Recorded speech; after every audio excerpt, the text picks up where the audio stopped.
I shepherd, I shall not want him make it I like down in a green pasture, him let I beside still water them, him restore I soul, him let I in the part of I justice for him name's sake.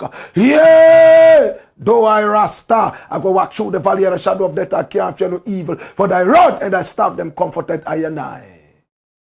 Uno prepare a table before I, in the presence of our enemy them, uno anointed I head with no oil, me cup runneth to over.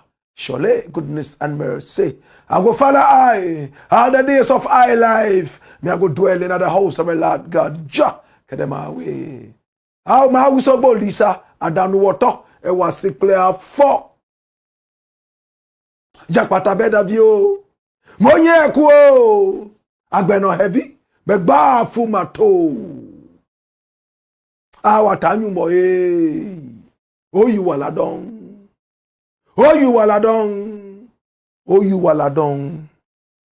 This is the Black Pot, aka Kukushunemo, where we speak truth to power. Now, here we don't criticize, but if we must, it would only be on one condition: to build and not to destroy. That is why we keep saying we are in the service of God and country. Again, here we are not neutral, because we are not. We have taken sides, the side of the truth. That is why we are affectionately called the headquarters of the truth. And my name, Black Rasta. Now in every traditional African home there is a black pot. And each time this black pot sits on the fire, there is something super sumptuous cooking. Ingredients of so many different types, shapes and sizes, aromas and even flavors. Put aside all their differences and relocate into the black pot where they are subjected to some really good amount of heating. At the end of the day, they produce sumptuous food in all its palatability for the nourishment of the whole family in its whole entirety. This is exactly what we do here, literally. We pick up ideas from all walks of life, all and sundry, the rank and file of our people, and subject these ideas to some crucial forensic scrutiny. Right after that, we tease out the creme de la creme of all these ideas and use that for the development of our people, our continent, our land. That is why we keep saying, here we don't do politics. What we do is patriotism. Our country or nothing. Notre pays ou rien. This is the Black Pot, aka Kukushonemo. And here we speak truth to power. We are live on Facebook. We are also live on YouTube. And above all, please remember, we are also on X, formerly called Twitter. You can find us on Instagram. There on TikTok, we keep ticking and talking with the hands of patriotism. This is the Black Pot, aka Kukushonemo. And here we speak truth to power. Do me a favor. If you have not as yet subscribed to this channel, please do. It takes only 1 second. Hit on the subscription button, and at the same time, you hit on the notification bell so that each time we are on, you will be reminded to watch us. It's going to be a very beautiful journey. Very, very interesting journey. If you are ready for that journey, come along. Okay? This is the Black Pot, aka Kukushonemo. And here we speak truth to power. Please recommend us to family and friends. We are called Black Empire Media. And the show is the Black Pot, aka Kukushonemo, where we speak truth to power. Today we have 5 very important issues to look at. It's going to be back-to-back, hot, on the heels of wickedness. My brother, my sister, and you know we do it best. This is the home of exclusives. Above all, is the headquarters of the truth, the domicile of the truth, the address of the truth, the habitat of the truth, oh, the residence of the truth, oh, the hometown of the truth, the bedroom of the truth. This is time now for action. Let's get ready to rumble. Story number 1. Watch this. It's all over for Prophet Elbernard after Bawumia win. Now, my very good friend, Elbernard Nelson Ishan, hardly misses any prophecy.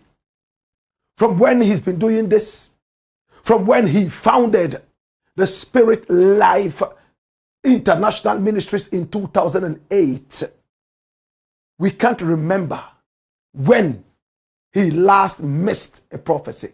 He's a forensic prophet. Whatever he tells you comes to pass. He is a man everybody believes in when it comes to prophecy. He is the go-to man when it comes to the prophetic. He has raised a number of prophets. He's a very humble man of God. And at the same time, he's a man who believes in his ministry. This is Prophet Elbernard Nelson Ishan. At the age of 15, he was already a converted Muslim. In fact, he was born somewhere in May 1979. And by 15, he was a Muslim. He was Muslim for close to 5 solid years. Oh yes, he was Muslim. And then he converted into Christianity. And he started to run with Christianity. This man here went to the University of Ghana, Legon. He was resident at Ekwafu Hall, where he studied very hard. All he wanted to be was a professor.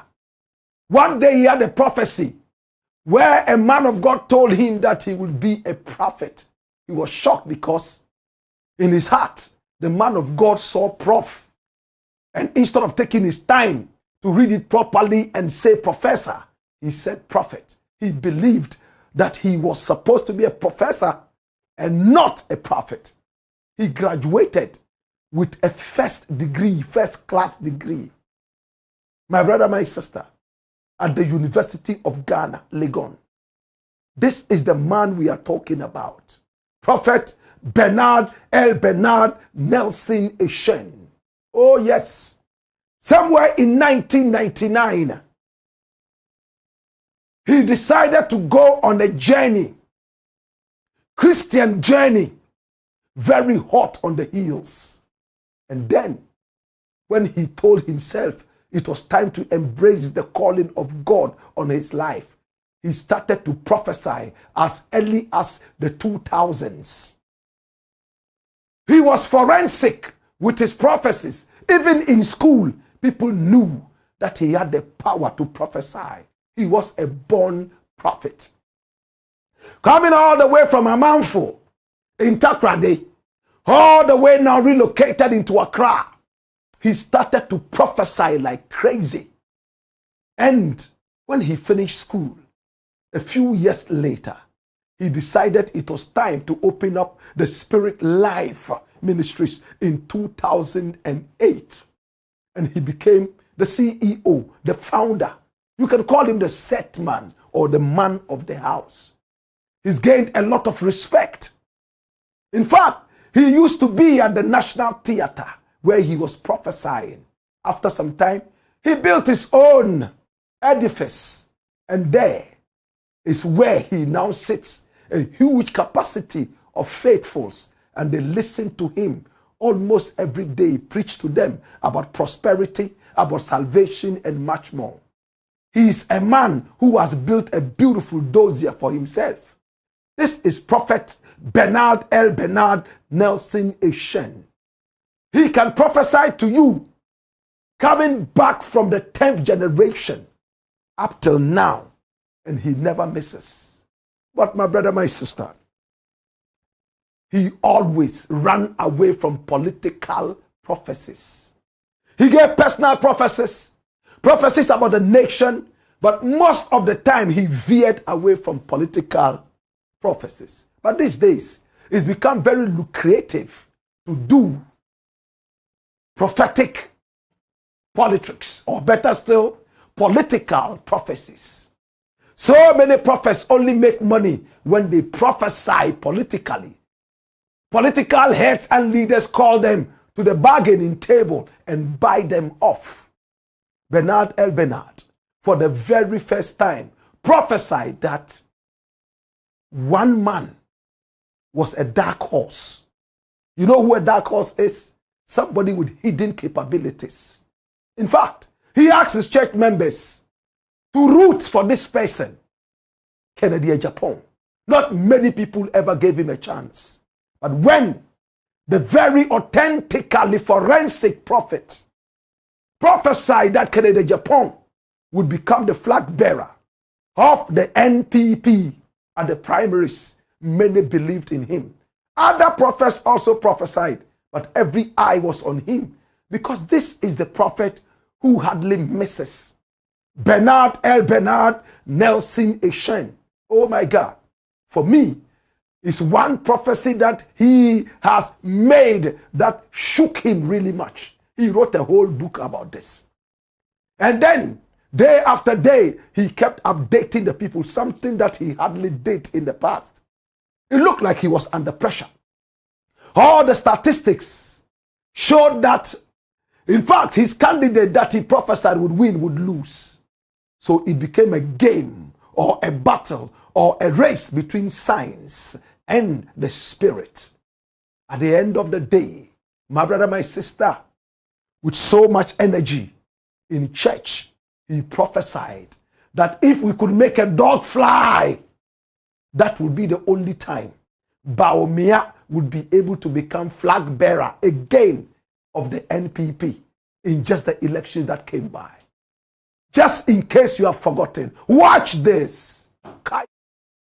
When they rig, because Uyima ontu onya no beyi enyimguase on 31st January 2026. Tell me, my name is Elbernard. Masha nkomro, Masha ewo brofum, na matraya, Masha ewo fantim. Minim na mewie you know. First time, Majina Mabo Bawumia ni din. I have always concentrated on what God has revealed to me, Kennedy AGYAPONG. Missy, Bawumia cannot become the flag bearer of NPP on the 31st of January 20.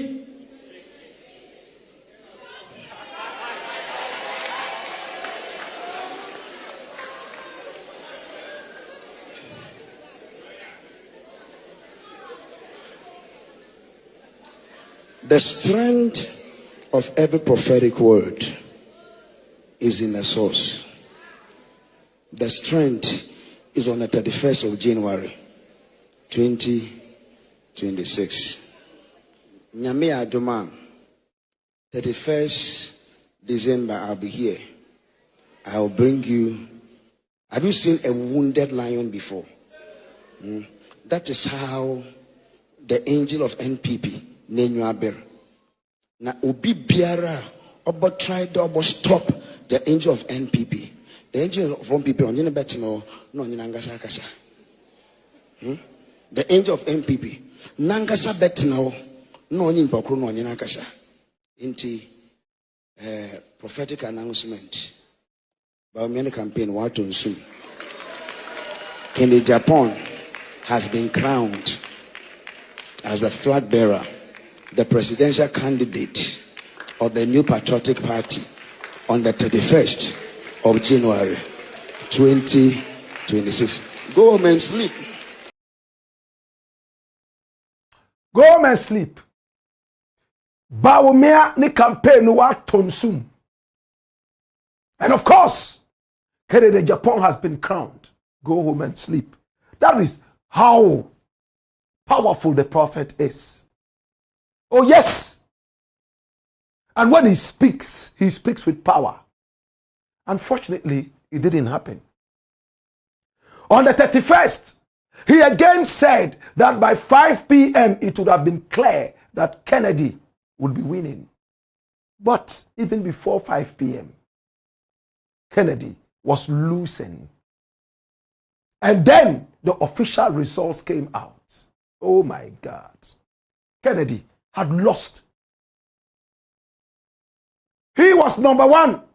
He had a total of 3.76%. Brian Champong, 18.53%. And Bawumia had 56.48%. My brother, my sister, Kennedy Japan lost by a wide margin. And it shocked many of the followers of the mighty prophet, Prophet Elbernard Nelson Ishen. The whole country was quiet. Those who called him fake, called him fake. Those who were ready to visit him with ham were also getting ready for Sunday, when they would troop into his church and teach him a little lesson. Why did they ignore all the other prophets who prophesied same? Because this is the man whose prophecies never fail. But just as the elections were about to start, in the run-up to the elections, he had been considered as fake by opponents of his prophecies, and at the same time supporters of Bawumia. And he always went back to back with them on the pulpit and also on social media, something that he hardly does. He engaged the people so much, so they were waiting for the day. Elbernard, for the first time, had to walk with his shoulders lowered and his gaze lowered as well. Sunday came. He went straight to the church.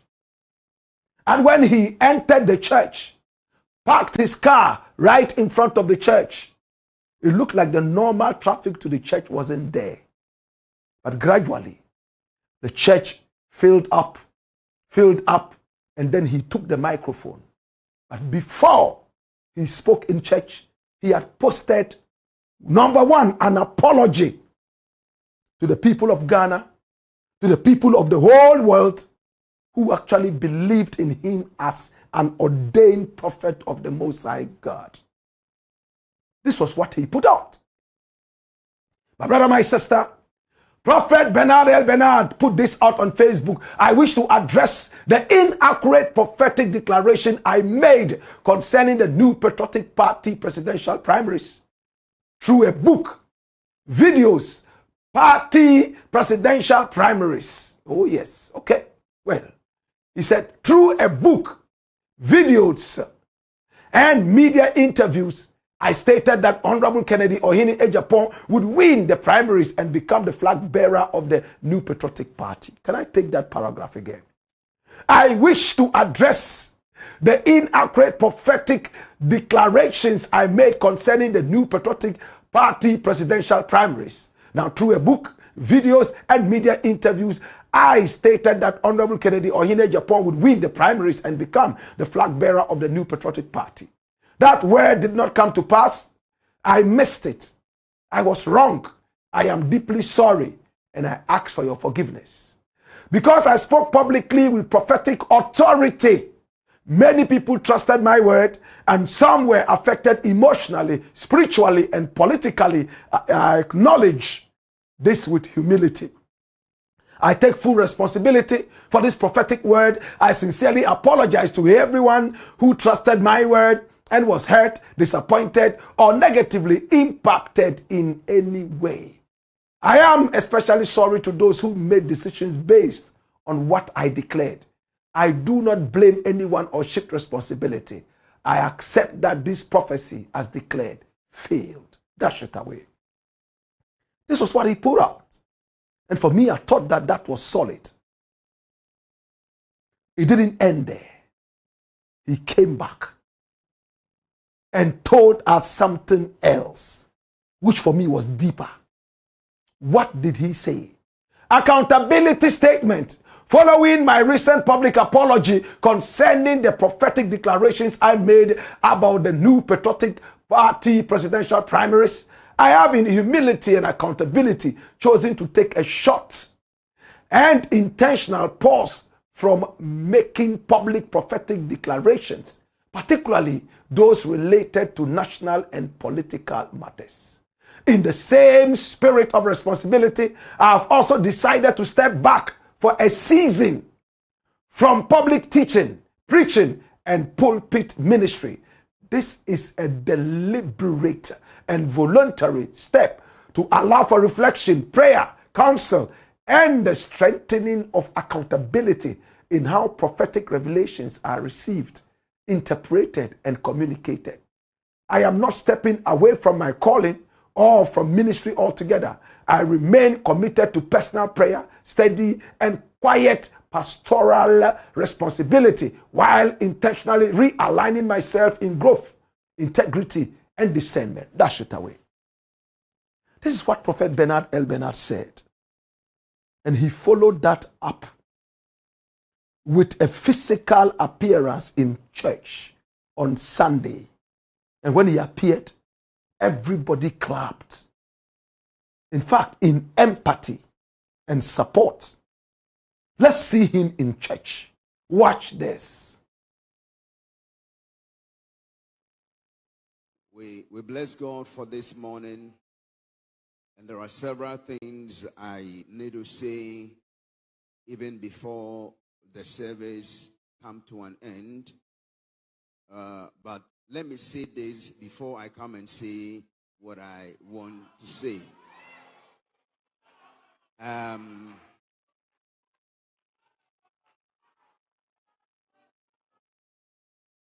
In my book, In the School of Prophecy, in the chapter 16 and the 125 page, the title is When Prophet Miss It. This is a book I wrote several years ago, but was released last year. And I outline what must happen and what must be done when a prophet misses a prophetic word.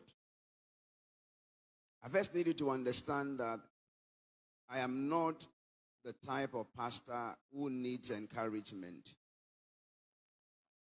because I am already an encouragement. And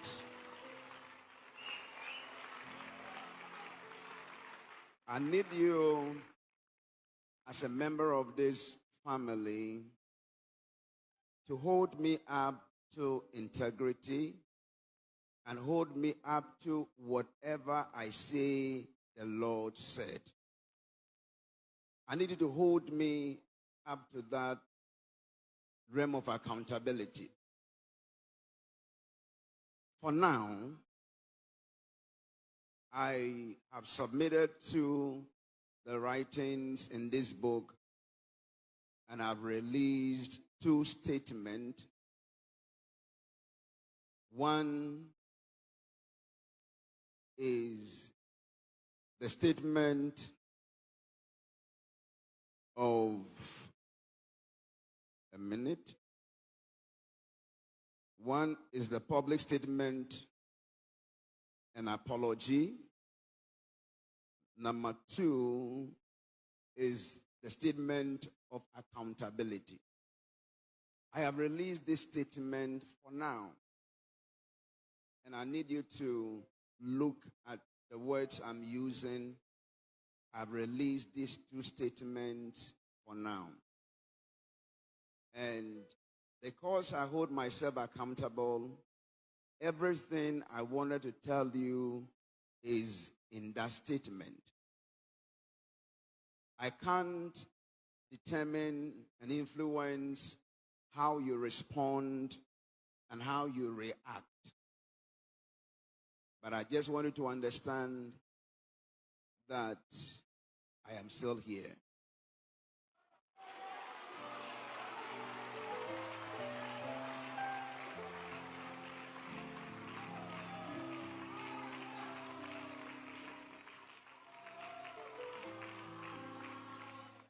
I am not going to ask you to stay here. Neither am I asking you to leave.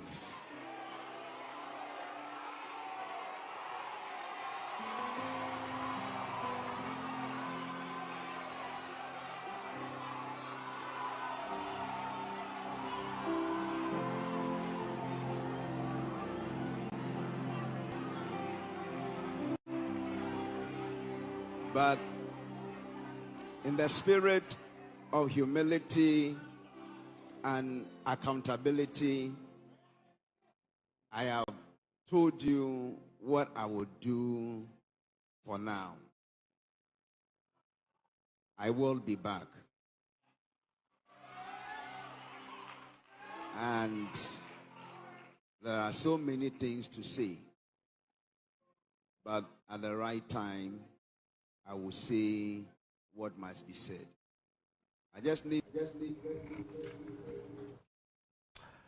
There are so many things to say, but at the right time, I will say those. My brother, interesting things are happening in our nation. Prophets have become so powerful in a country where everything is spiritual. Every sickness is a spiritual sickness. Every mishap is a spiritual thing. Nothing is ever physical. Everything is spiritual.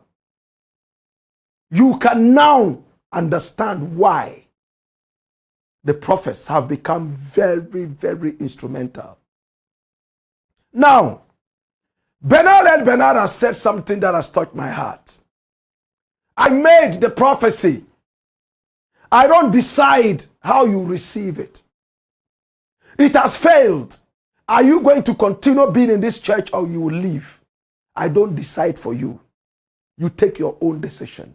Again, I have decided to stay away from the church for a season. I have decided to stay away from the church for a whole season. He said several weeks. If all prophets will do this, I think that we would have a lot of sanity. A prophet can prophesy and give you 10 prophecies. Only one comes to pass, all 9 gone. And he still comes to boast about the one that came to pass. And the 9 of them, he doesn't care. If we can hold ourselves responsible and accountable, like Elbernard is doing, I think that we'll have some kind of sanity. I know what kind of pressure is on Elbernard because he's a forensic prophet. He's always prophesied right. This is one of the very few times he has prophesied and it never came to pass. And therefore, he is taking accountability of himself. And he said something that also touched me. He said his congregation must hold him to the realm of accountability. Don't just follow me and accept everything I say. Hold me to the realm of accountability. If I prophesy and tell you God says, and it doesn't come to pass, hold me accountable. Bring it out. Ask me what went wrong. Let's go deep into it. And if you are not satisfied, advise yourself. Not many prophets can say this.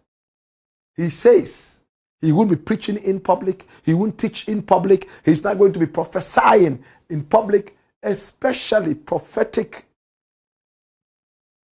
political prophecies. This is Elbernard. But my brother, my sister, this is what everybody is talking about in Ghana right now. He's a very good brethren of mine. I've called him a number of times. I've sent him messages of encouragement. He said he doesn't need any encouragement because he's an encouragement himself. We like that. It is good. But my brother, many other men of God are standing in solidarity with him after offering some piece of advice. For me, Elbernard remains a very, very instrumental prophet. He missed a prophecy. And I believe that the steps he's taking, he will return more powerfully and more humbly. When he was prophesying, you saw the energy. It was almost becoming arrogant. My name is Elbernard Nelson Eshun. Theatrical is beautiful. But when you start fighting other prophets and comparing prophecies, I think that it is off. I remember when Prophet Elbernard Nelson Eshun told Prophet Nigel indirectly that they, Prophet Bernard, are those who prophesy for some other prophets to discuss. I saw that to be a little arrogant. Yes, I don't know what you think. We prophesy for other prophets to discuss. Wow. You see, at Asem Tuwa, Kwasia crowd to me too. If this hadn't happened, a Kwasia like me would never have been able to come forward and say, Elbernard, prophet, I think that this was off. And I'm speaking proverbially. But the humility with which he approached the pulpit, how he spoke to the people, and he accepted all blame, unlike that guy in Kumasi, who came with all energy, arrogantly boastful, so full of braggadocio, told the whole world that on the day of election, the men shall be separated from the boys. What arrogance. And when his prophecy failed, his church started to dwindle. For so many years he's prophesied. I'm told most of the time he got it right. But when arrogance starts coming in, if you are not careful, God would have to find a way of humbling you and humbling every other person. We all get humbled once in a while when we feel like, yes, it is us. God steps in to put the brakes on and tell us slow, hasten slowly. My brother, my sister, from that time, that Kumasi prophet has been quiet. Quiet. Political prophet. At a point, he turned his own ministry into politics. It's about the NPP, and all the other prophets who have turned their pulpit into political platforms and campaign platforms of political parties. Your days are coming. God will humble all of you one after the other. As for Elbernard, I am hurt that it had to happen to him because he's had a very solid track record. Very humble man of God. But I want to believe that he saw whatever he saw. But God has a way of humbling people. My brother, my sister, Elbernard Nelson Eshun. Before I came into the studio, I placed a call to him. No response. To his wife, no response. But I understand. They have gone into seclusion like hermits to try and rethink and also come together in the spirit, pray, and take counsel. My brother, my sister, but Bawumia won. Yes, he won.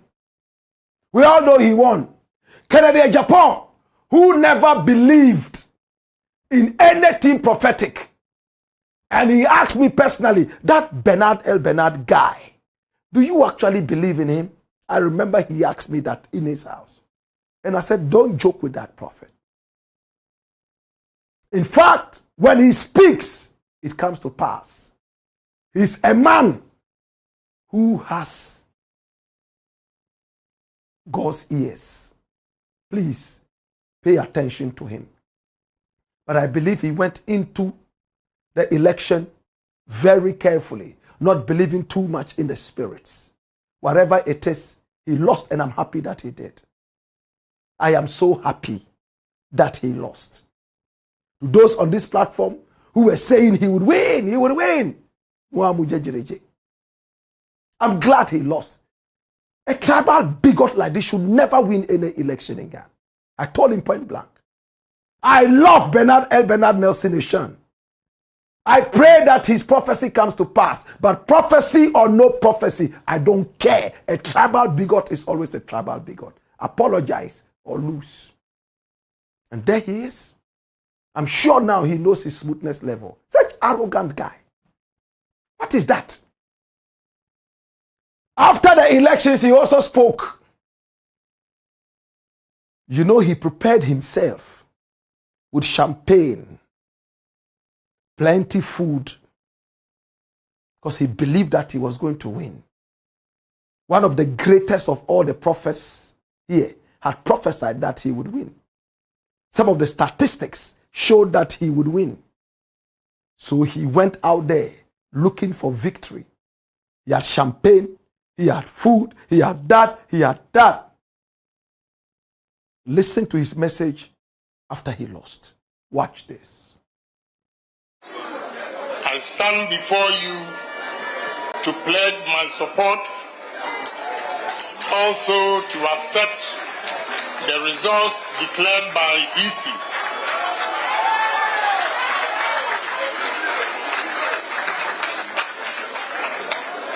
The delegates have spoken, and I want to plead with my supporters that they should stay calm and respect the results and help all of us to work together to win 2029 or 2028 election. I want to advise my supporters. First, I want to thank you, but advise that in election, you can win and you can lose. So if you lose, you have to accept it in good faith.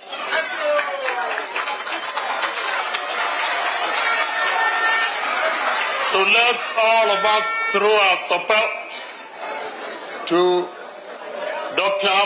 Bawumia, the flag bearer.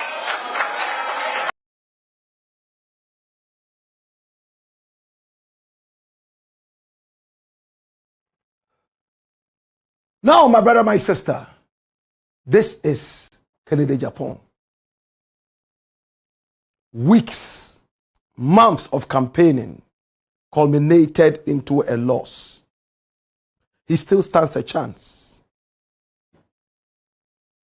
Bawumia could just rope him into his team. After all, they are two tribalists. Whilst Bawumia was campaigning on tribal and religious grounds, he took a cue from him and ran with that. That's why we decided to disown him. The two can come together and go tribal. It's unto them. But that's what he said. He also told his supporters, there's a lot of food. There's so much drink. Go and make merry. All of you enjoy. Some members of his campaign team shed tears. My brother, my sister, I am glad that some people have been humbled with these elections. I am glad that it has happened. The biggest humiliation is waiting for Bawumia at the 2028 election. Biggest humiliation.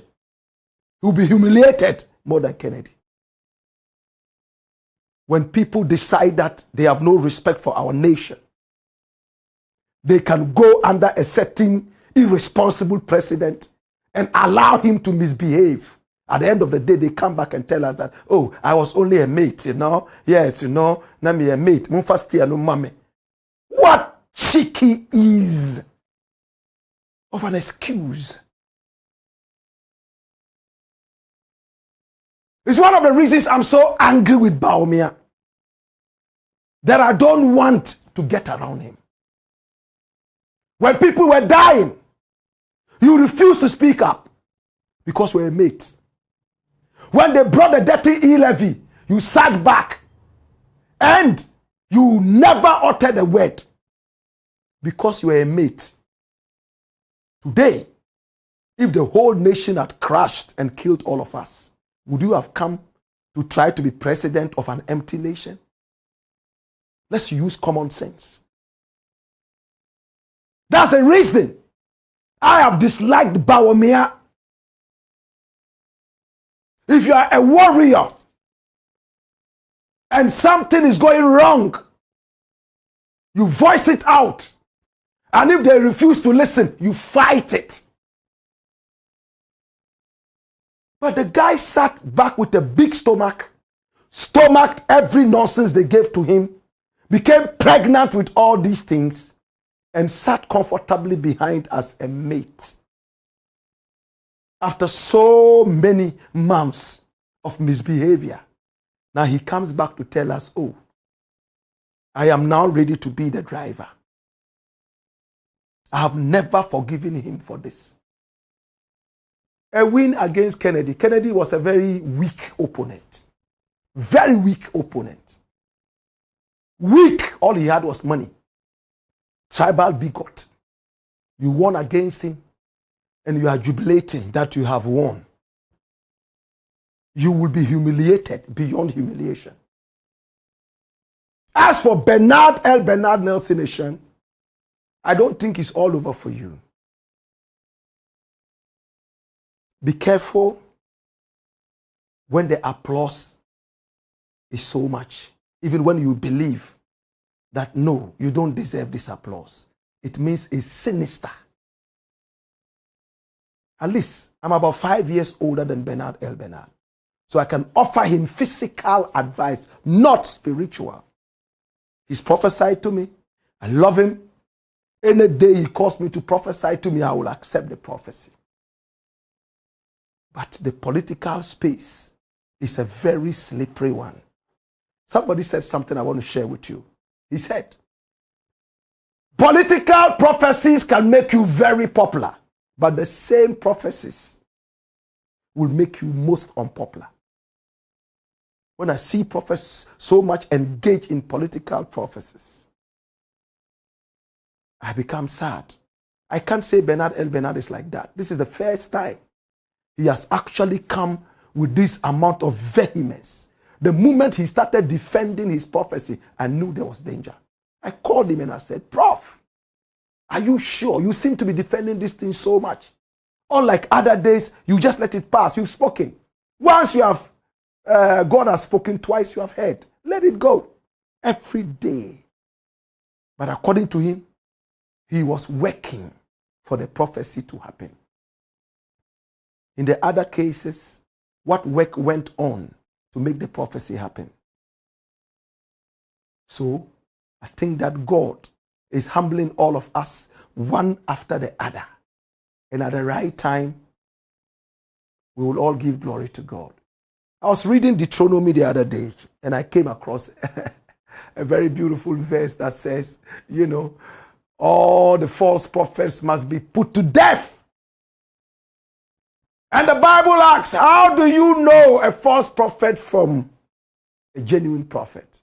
When he prophesies and it doesn't come to pass, he's a false prophet.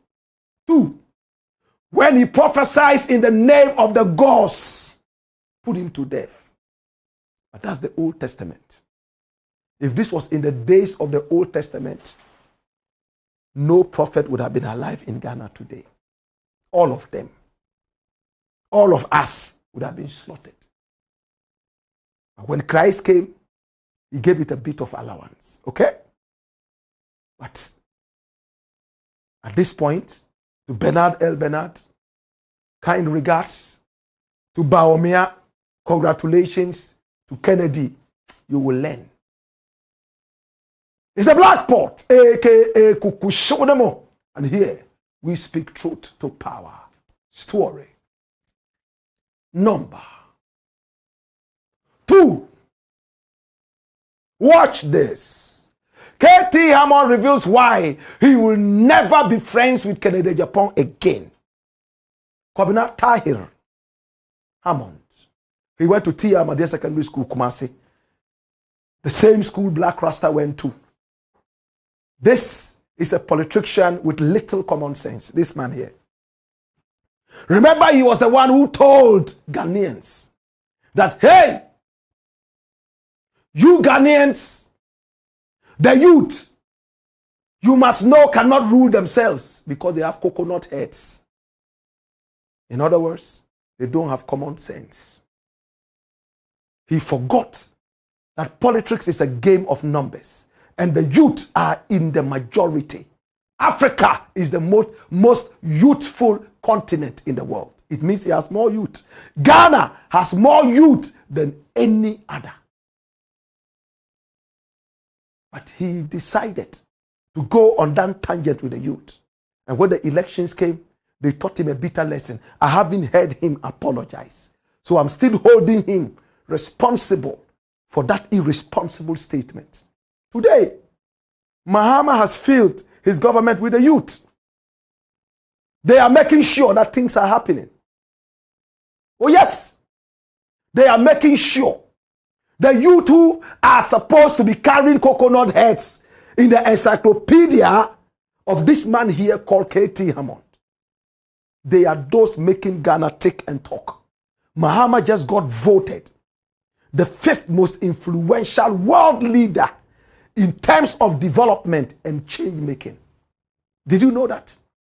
Mahama, the whole world, today, he was voted change making and development number 5 in the whole world.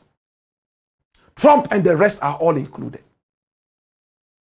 Mahama was chosen as number 5. His government is predominantly youthful.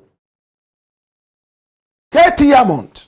Remember we brought you a story about KT Hammond the other day? How Kennedy Agyapong had fallen out with him.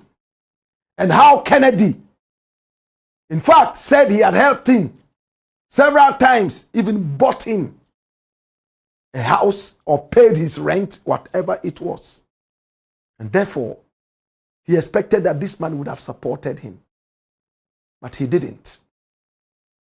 Hey, after the elections, KT Hammond opened fire in all cylinders. Oh my God. He said, me and Kennedy Agyapong are no more friends and is irreversible. The reason he accepted me and adopted me as a brother is because I have overly helped him. Listen to the grammar. Helped him. But he decided to insult me. And when he insulted me on the phone, I wept like a baby. His wife was also weeping. Then he mentioned something interesting.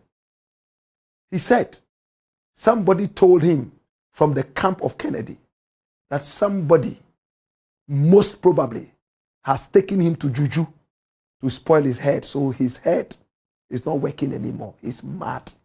Why don't we listen to the tape? And when we return, we'll go deeper and give you the X factor. Watch this. Relationship with Kennedy Agyapong is no food relationship. We go deep down. The reason why he has adopted me as his brother is because of the extraordinary amount of help that I have bestowed on him, which I am not going to give details of.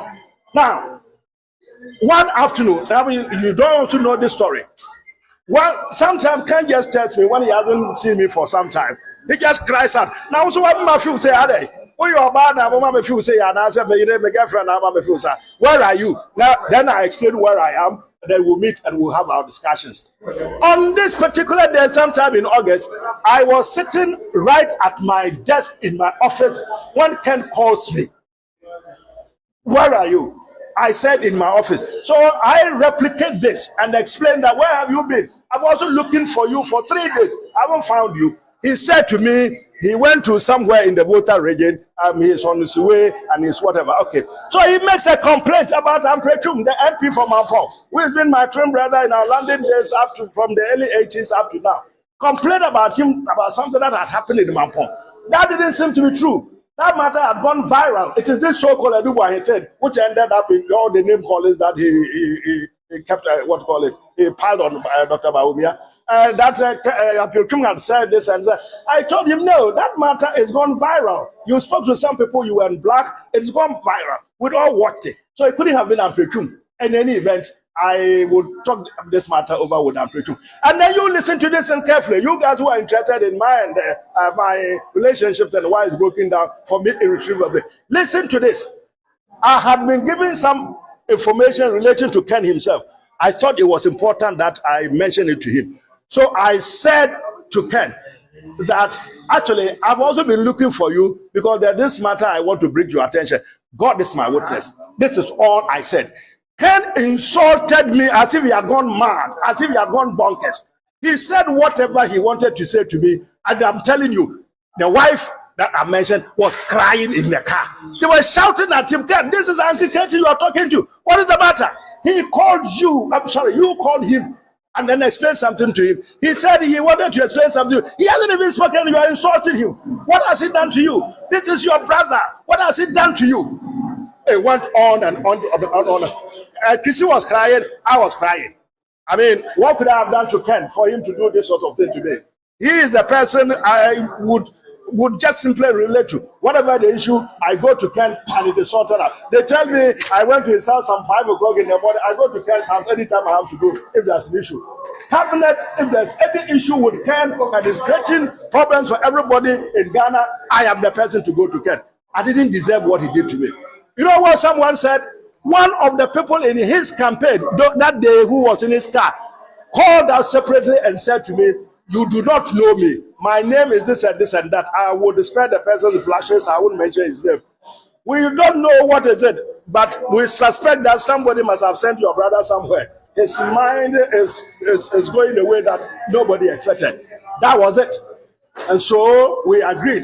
The wife, people around who are still talking to me, that I would be all right. But he had been going on about this Muslim thing.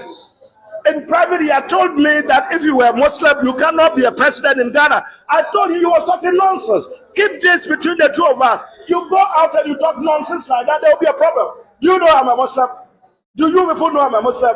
I go and follow Ken for him to spread the message that as a Muslim, you can't be president. You think I'm mad? Apart from his money, what has distinguished me from AGYAPONG? If he could be president, you think I can be president? Tell me, I can be president, Ken can be president. And you expect me to go and follow him and send a campaign to Muslims that we Muslims, we cannot be president. Is that what you are expecting me to do? And then he goes, I've been going on about this Muslim thing. In private, he had told me that if you were Muslim, you cannot be a president in Ghana. I told him he was talking nonsense. Well, KT Hammond, Kwabena Tahir Ahmad Hammond has spoken with vehemence. You could feel the pain inside him. He's done a lot to be able to put Ken there in terms of his sanity. Now, he has decided to leave him alone. And in his own words, this is irreversible. It's finished. He says, Kennedy and I, the only difference is money. If he can be president, why can't I be president, even as a Muslim? Soon we're going to find out where Kennedy got his idea of the fact that a Muslim can never be president in this country. We would look at the history and hit it very hard. But you see the kind of bigots we have in this country. If we had played you the whole tape, you would have heard this man here called KT Hammond, my brother, my sister, saying that I cannot support a bigot like that. That's what he said in the tape. And I support him. The fact that I'm your friend, I can come to you at 5 a.m. Anytime we meet, I cover your tracks and you cover my tracks. Most of the time, I do the covering of the tracks. And you can call me and insult me like this for doing absolutely nothing. You went around talking about Edu Buahini and whatever. It became so controversial. People were talking about that. And then you want to blame one man for that? No, you are wrong. But whatever it is, I will speak with that other person. That's all. Insults. Insults. In fact, he spared us the insults. You don't want to hear what kind of insults Kennedy rained on this man's head. But he's taking a very good decision. He decided to walk away. And he did walk away, my brother, my sister. And when he walked away, what happened? He told himself that enough is enough. Today, Kennedy has lost. This man is on the winning side.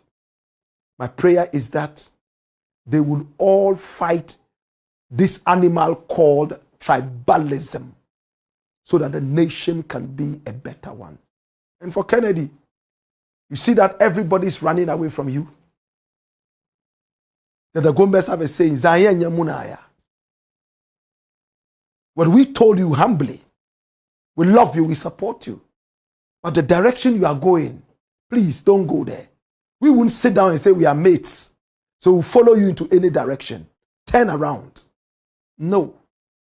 So full of himself, I won't apologize. Nah. He's a liar. He's a liar, Makabio Maka. Maybe the few people shouting, Ken, hey, Ken, connected, hey, Ken. He thought he was already there. You can't be a president like that. It doesn't work like that. For KT Hammond, congratulations. You took a bold step.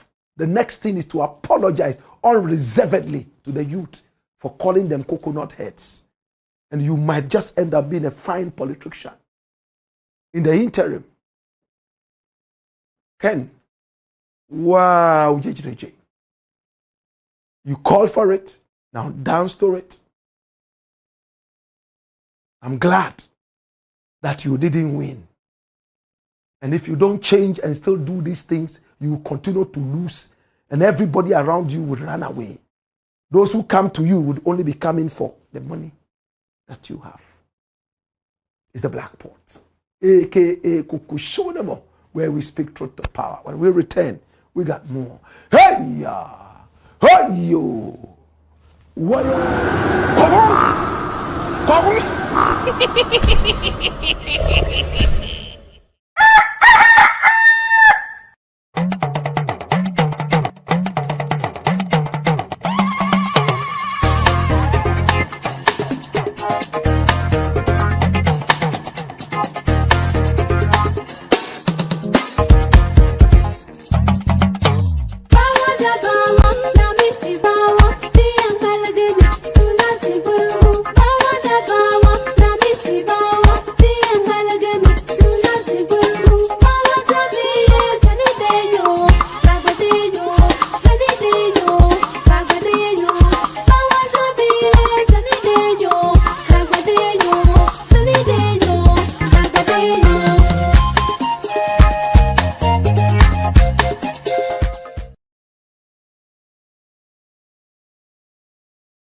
Blackpot.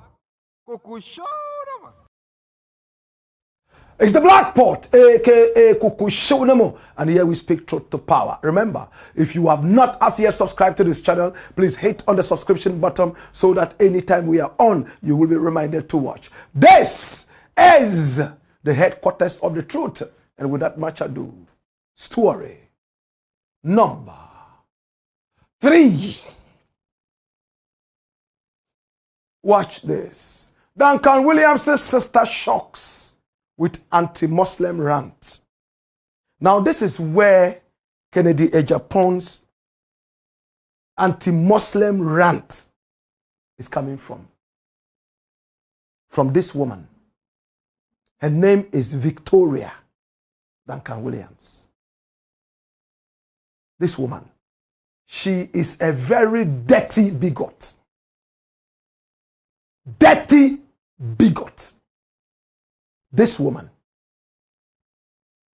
Until recently, not many people knew her.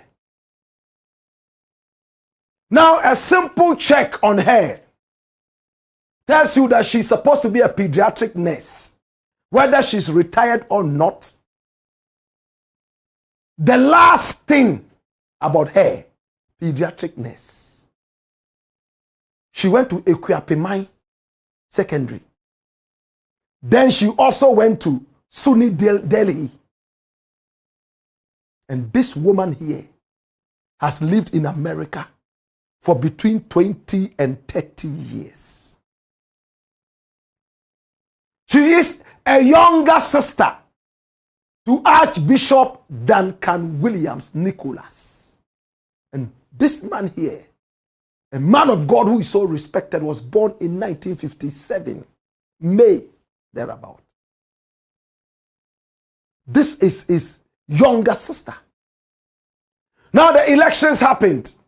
The primaries of the NPP. Her candidate, AGYAPONG, lost. And then she went on the rant spree.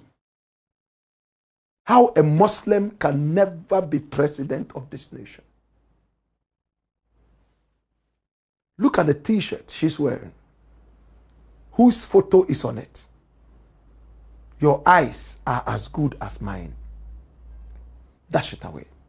Now, get me the photograph of Fifi,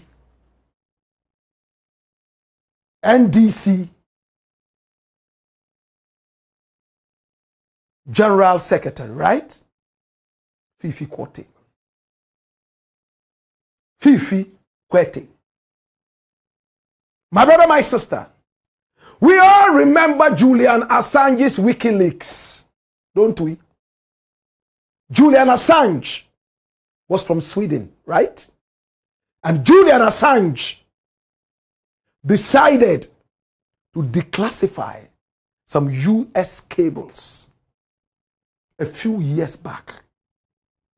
Can I explain it better? Find a photograph of Julian Assange. Okay? Now, my brother,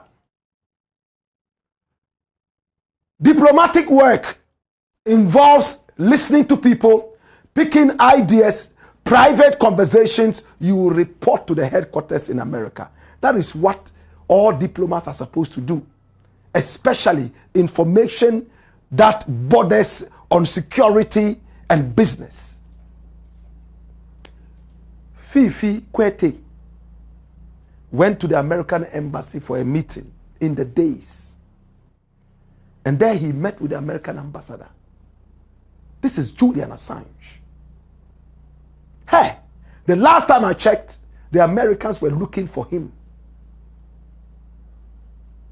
He was the one who declassified all the information. He had a way of hacking into the American cables. And all the secrets that the American diplomats had captured from different individuals, he put out in a website known as WikiLeaks. And we went to read. Okay, so this ambassador, when he came to Ghana, this was the conversation he had with this person, that person, that person. So many people appeared in the WikiLeaks expose. Kwesi Pratt's name appeared there when he said, allegedly, that Nana Akufo-Addo was a weed smoker who smoked more than Bob Marley.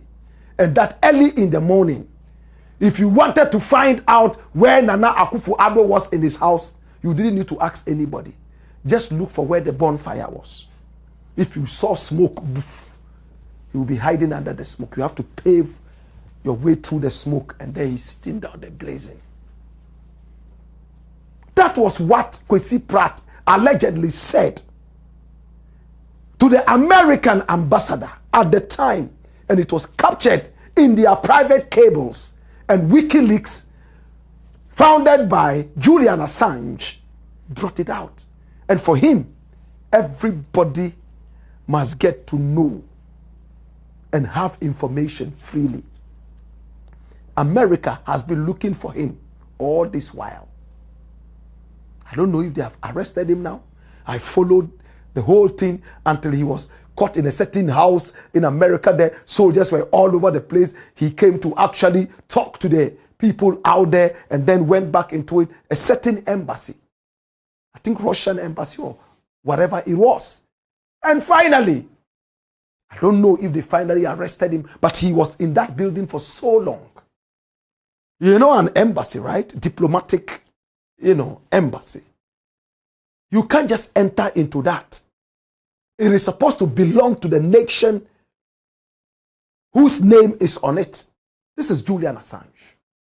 Now, when Julian Assange released the declassified files, WikiLeaks style, we went to Ghana and Fifi Kwete's name came out there. You know what Fifi Kwete said? He said that Nana Akufo-Addo may never ever be president at the time because the people didn't trust him. 1. And 2, he was always wearing suits because he didn't look good in African wear. And the people would like to see him more in the African wear to be closer to them, according to WikiLeaks. But this was not all. He also said that he didn't believe that a Muslim would ever be president of Ghana. That was the first time, officially or unofficially, we were hearing a politician come out boldly like that, even though it was shrouded in the American cables. Fifi Kwete was the one who said that. A Muslim will never be Ghana's president because they are in the minority. It's a Christian nation. Several times he tried to explain and to say things, but at least that was what the Americans captured from the mouth of Fifi Kwete, at the time a younger politician. My brother, my sister, from that time, people have re-echoed that gutturally. You know what that means? Undertones. They don't really come out and say it. And this Victoria woman, based in America for close to 30 years, as we were told. However, she was able to get in contact with Kennedy Japan, also in the US, was able to pollute the mind of this guy and tell him, you will be president. They will never accept a Muslim as a president in this nation. So you will be president. Forget about Bawumia. Moreover, the ideas that you are bringing, they are deeply rooted ideas that will help the youth. My brother, it's not about religion alone. She went to the polls. She saw how her candidate, a non-Muslim, lost potol. Amongst all the candidates, there was only one Muslim. And if this woman had her own way, that Muslim would have been last. But the Muslim, and in Ghana we confuse Muslim for Northerner. Now we're offering him or a Muslim. That be Muslim enya be a nipa free. A religion to say Christianity. And to be so say we're offering him untumi kasa a Christian. Sa so na untumi kasa a Muslim. Don't confuse the two. This woman, if she had her own way, Bawumia would have been last. But she's not God. Even though her big brother, the Archbishop. Can I tell you something? Can I tell you something? I don't like to say things like this. But let me say it. She's connected to the Archbishop, Duncan Williams. From the grapevine, I don't believe in that though. The Archbishop had a hand in inviting Elbernard to start the propaganda that Kennedy would win. Because they don't want a Muslim to even near this thing that I'm saying. That's what they have been peddling around. I've heard it several times amongst these politicians.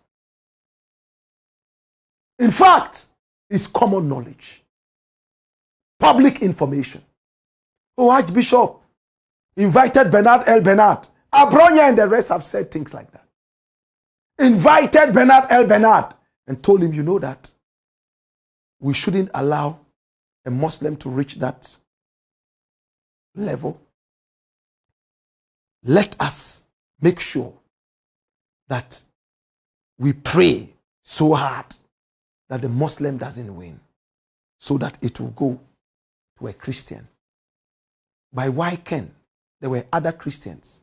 It was strategic, so that Ken would be an easy prey for the NDC because of how he talks. He will get 1% at the election, and NDC would have a way out. This is what the politicians say, and you deserve to know that. But again, it's not something I believe in. The Archbishop is supposed to be bigger than this, and I know he's bigger than that. Elbernard, under no circumstances, I believe deep inside me, would he go and listen to something like this and prophesy that Ken would win when he hasn't heard from God. But now you know. Abronye has said this. So many allegations around this whole thing. Now the sister of Duncan Williams is re-echoing the same nonsense. That a Muslim can never be president of this nation. Because Muslims are in the minority. And this is the chaff he has filled into the head of Kennedy Japan. We never heard this until KT Hammond came out to let everything out, WikiLeaks style. So you see the link? It's like a serpent. From Abronye, what is Abronye saying? Does it have any meat? Any good content? Or through the Archbishop? I heard a lot of politicians say that. But they always mention the Archbishop and mention some other people in order to gain political points. I don't want to believe this. Then finally, Victoria Duncan Williams echoes the same thing. A Muslim can never be whatever. I remember there was an issue, the Archbishop and Muslims in the past, right? And they came together very beautifully and sorted these issues out. I don't want to re-echo that. But when you have a nation that is so tribalistic and so religious, their politics has nothing. It's not a politics of ideas.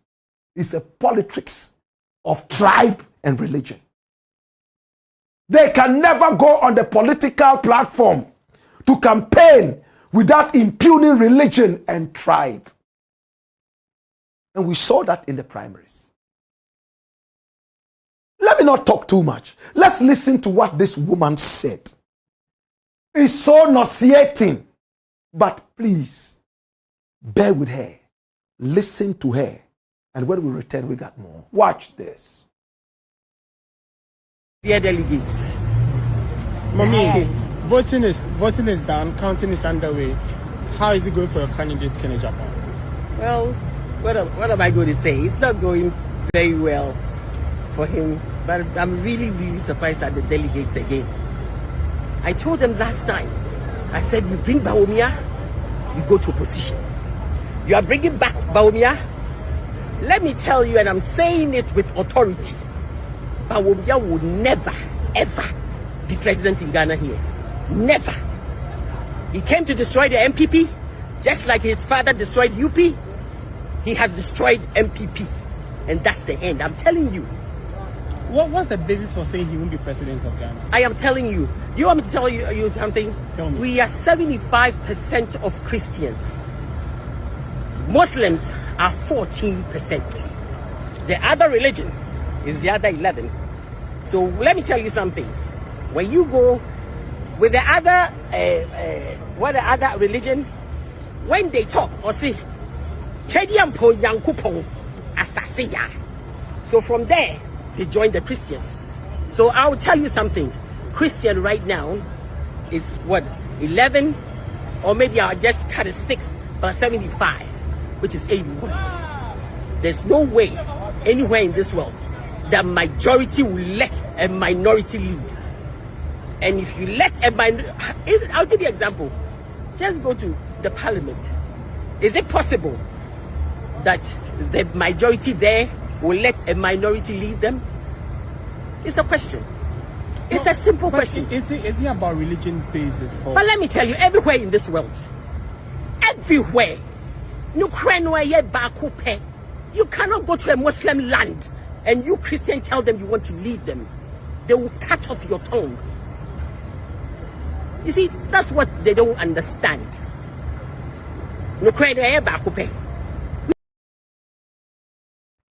Dash it away. You see, she talks as if she's intelligent. Lived in America for between 20 and 30 years. Look at her level of thinking. I'm sure by now the Archbishop is so embarrassed. Wait!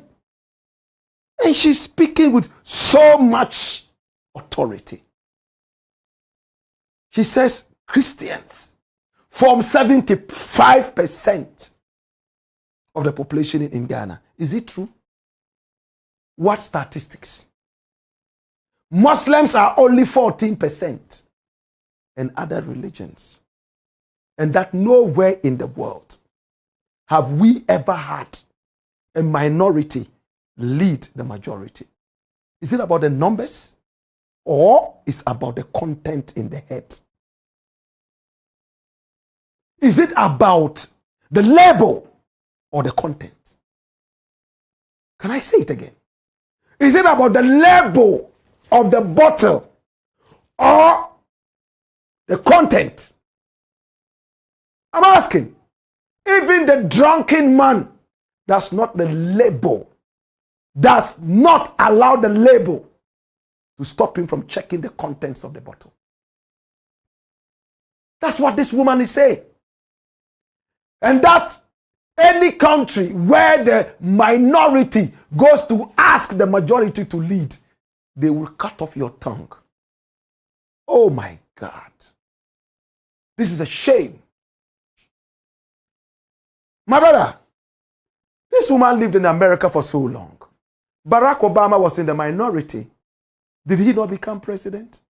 And thanks to 1957 news, we've been able to get this woman exposed with her bigotry, racism. This is abject racism. You lived in America. You saw Barack Obama become president. He was in the minority. We can mention so many other countries in the world where leaders, in fact, were in the minority. Kwame Nkrumah was an Nzima. It's a minority ethnic group. Nzima, yes, is part of the bigger Akan. But Nzima itself, even, he was being fought by the Ashantis. They didn't want to consider him as part of their accounts. That was why they broke away and founded the NLM. They won't say Akaini, they'll be Nzimani. Minority. How many Nzima people do we have in Ghana? How many? He became president repeatedly. Did he not? Did Rawlings not become president? Is the Ewe ethnic group in the majority? Did Hila Lima not become president? They talk without common sense. And this is an archbishop's sister. An archbishop's sister. I won't be surprised if she was high on champagne and some other thing we can't mention. I am angry. I don't like Bawumia, yes. I don't want him to be president, yes. But when it comes to the point of dichotomizing, we have to be very careful. Draw that thin line between love and hate. How can you speak like this? And Kennedy also goes to the gallery with this nonsense. It is the guy who wanted to be president. You let rodents like this teach you common sense. And K.T. Hammond said he spoke to him in private that a Muslim can never be a president of Ghana. The same thing that guy, the NDC guy, Kwete, said, according to WikiLeaks. This is abject racism. You should rather encourage that minorities even lead as long as they have the common sense. Law is no more about the content of the head. It's about the label. What are you? Not who are you. There's a difference. What is different from who? You know that, right? Who are you? I'm a human being. What are you? I'm a lawyer. Who are you? I am a human being, a Ghanaian. Even Ghanaian is a label. You are a human being first, before a Ghanaian, a Korean, a Japanese. What are you? You are a cobbler. You are a soldier, police, factory worker. These are all labels. This woman says, if you ever attempt as a minority member to lead a nation, they will cut off your tongue. These are the people who found Al-Qaeda. These are the Boko Haram people. Some people think Boko Haram is all about Muslims. These are Christian Boko Harams. And she talks as if she's intelligent. No common sense. Lived in America for between 20 and 30 years. You come back with this bigotry. Oh, minority can never rule. When you just came out of a country where Obama was a leader. What? And Kennedy are these people as his advisors. These are his advisors.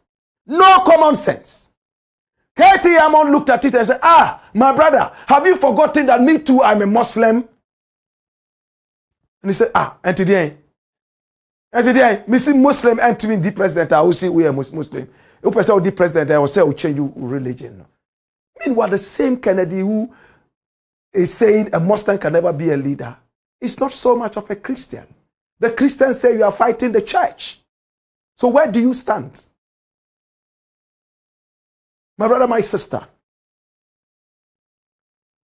to Archbishop Duncan Williams, I know that you are not the one who said this. Call your sister to order. That's if she respects you at all. She has not issued an apology yet for this bigotry. But these are the people who spend all their lives in America, frustrate themselves, and come home to die of some cancer so that they can be buried close to their ancestors. If you came with cancer, die quietly, let's bury you and go. Don't come and pollute us. We don't like this nonsense. We have grown out of the nonsense from the days of Ifikwete, as reported to us by WikiLeaks, all the way down. And to all the politicians who go around talking about religion,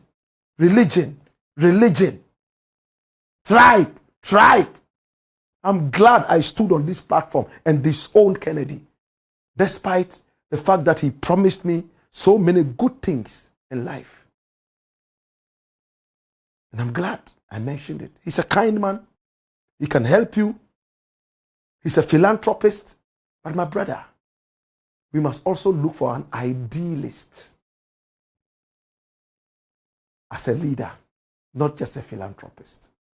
It's the Black Pot, a.k.a. Kukushonemo. And here we speak truth to power. Story number 4. Watch this.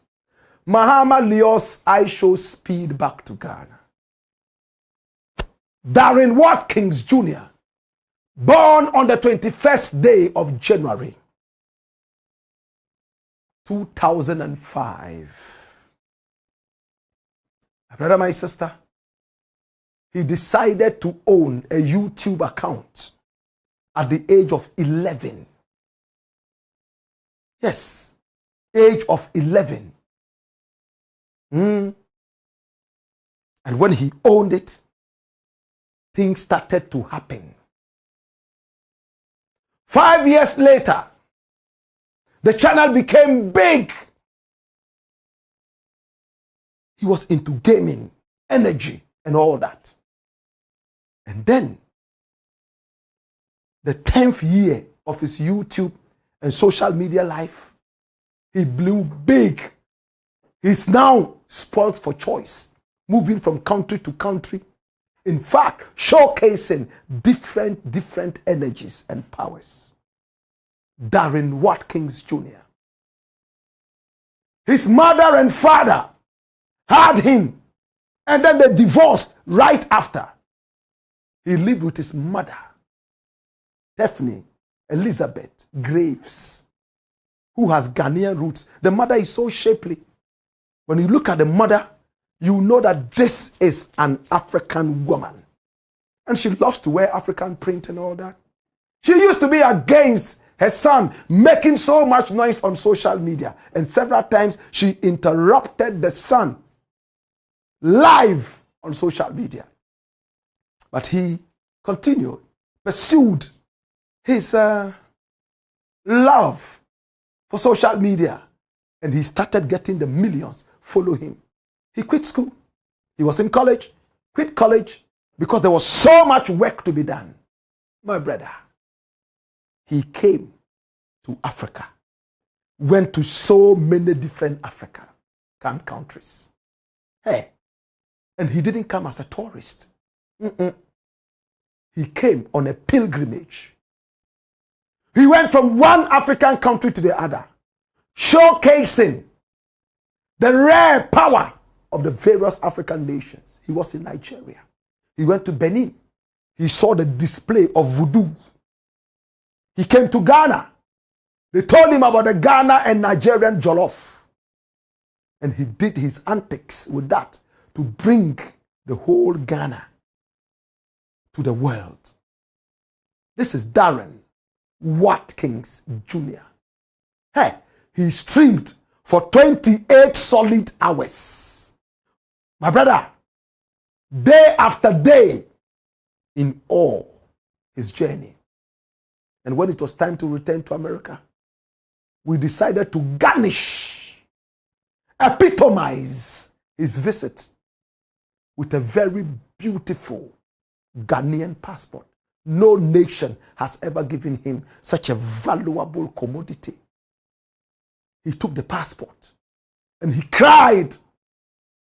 He said, I will value this forever. My mother is actually Ghanaian. I will go and show my mother this. Whilst the news spread before he even reached America, his mother was already shedding tears, crying that she should have received a Ghanaian passport first, not her son. But the fact that her son had received that Ghanaian passport is the same thing as she receiving it. She was so excited. Mother and father divorced. Father went to court trying to get custody of the child, but he failed. Mother decided to take care of the child. Yes, he and his father are still close. They are like brothers. Meet and talk and all that. He has all the money. Hey, can I tell you something that nobody has heard? Can I tell you something? Are you sure you want to hear that? Come here! Hey! IShowSpeed came here and he showed us speed. He showed speed. He went into a shea butter museum owned by HAMMOND, a former beauty contestant from the north. She is showcasing one of the golden products of the north, shea butter. Look at the number of beauties and look at the eyes of the guy. At a point, it looked like he was climaxing on something I can't say. Watch him. Massaging. Look at the pretty ladies massaging him. In fact, one of them mistakenly slipped her hands where it shouldn't have gone. And watch his eyes. Ooh, can you do it again? Man, Oh, who just did that? Do it again. Do it again. Who's that? What's your name?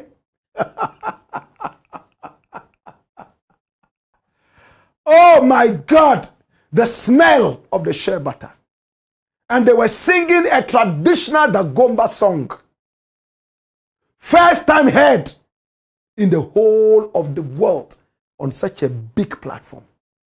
Kuraya kuraya kuru jenje kuru asheto kuru jenje kuru mayama kuru jenje kuru adisa kuru jenje kuraya kuraya kuru jenje kuru asheto kuru jenje kuru mayama kuru jenje kuru madiso kuru jenje kuru jenje kuru jenje jenje kuru jenje.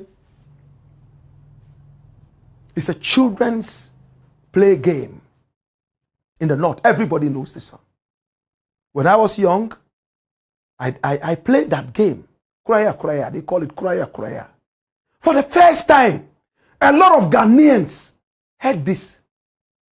Many Ghanaians never knew there was a song like this, even in Ghana. Let alone the Americans, the Brazilians, the Colombians. If anything at all, I think the people of the north should have found him a northern wife. And I'm speaking that way, tongue in cheek. Hamamat and her bevy of beauties showcased Ghana above all, and undertones the north. Did you hear me? Now shea butter is coming from the shea tree, and it's not planted. It's now they are trying to experiment with planting it. It grows wild, but these days it's endangered. It gives the best firewood. Coming from an area where people are not so interested in the gas that the whole world is using, people still use charcoal made from shea trees. And that is killing a lot of shea. So because of that, there's a big fight. People are going to jail for using that. HAMMOND is showcasing it. My friends in Germany said, and even in America, that the moment IshowSpeed left, people rushed to come and buy shea butter from them. It didn't end there. The beauties took him all the way to Valley Falls in the Volta region. And under the waterfall, the rhythm of the falls, the melody that the birds sang, the bass coming from the falls, my brother, they massaged him with the same shea butter. Whilst they fanned him with broad plantain leaves. Look, he was right in the water. They gave him this. And when he was going, he whispered to one of his team members, I'm going to be back again. I'm going to be back again.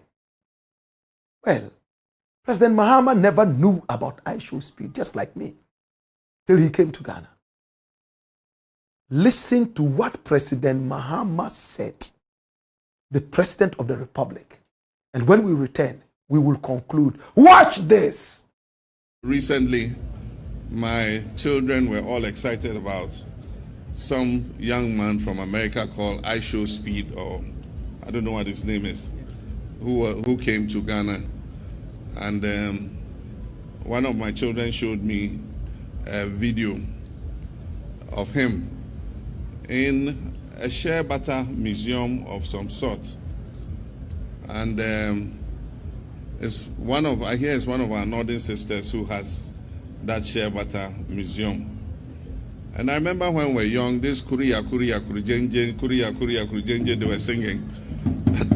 All of us remember that when our younger sisters used to play and pass those stones. Kuriya, Kuriya, Kurijenje, Kuriya, Kuriya, Kurijenje.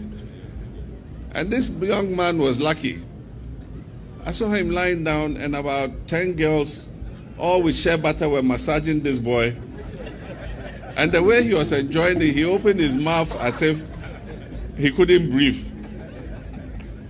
That guy, I'm sure he will come back here.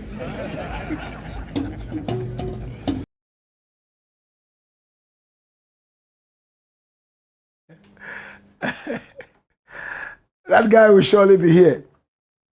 Now I can tell you with authority that IShowSpeed is getting ready to return to Ghana.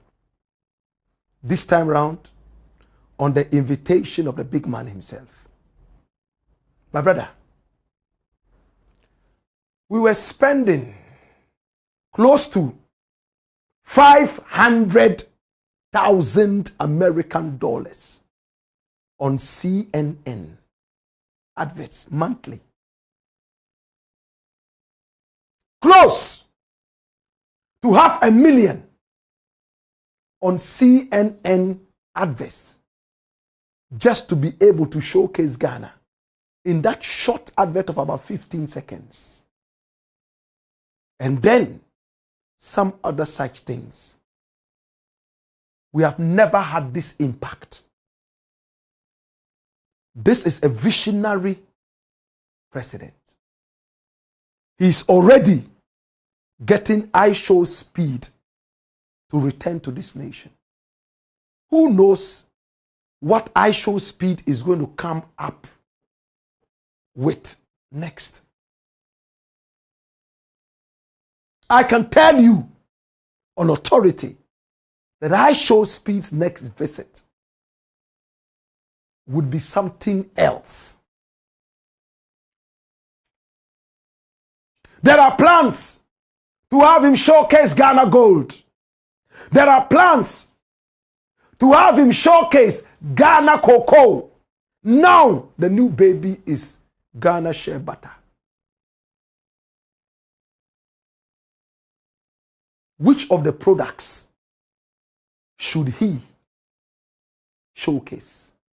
He's already showcased the shea butter.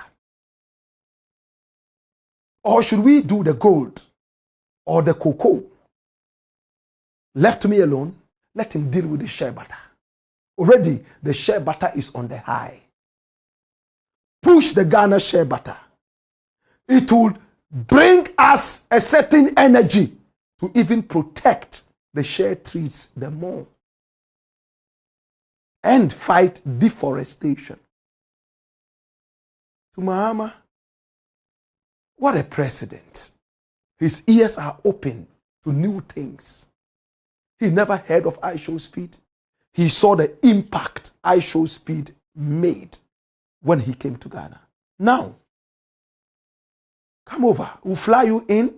We'll give you a good place to sleep. We'll take you to your favorite shea butter massage place. And then we'll have you showcase this officially for our nation, which is now your nation. And IShowSpeed is already so excited to be returning to Ghana. This is the new Ghana. MAHAMA's Ghana. Better still, Kwame Nkrumah's Ghana. All the big names are coming to Ghana. It started small, but is growing and becoming bigger and better. To IShowSpeed, we thank you for coming. We love you. And we can't wait to have you again. And to all other people around the world, this is your opportunity to come to Ghana and see the beauty of Ghana and eat into our beautiful heritage.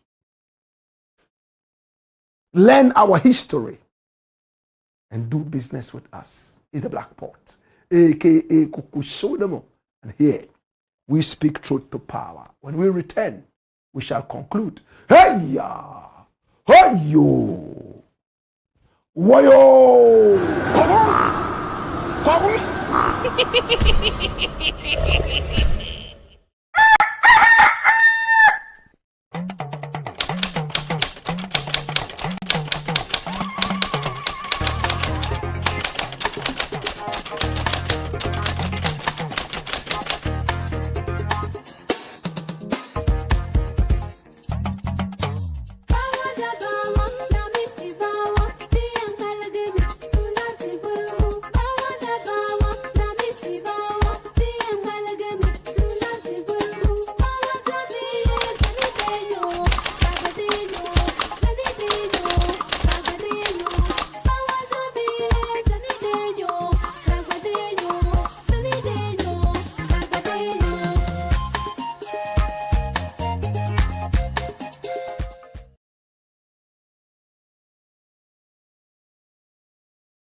Blackpot.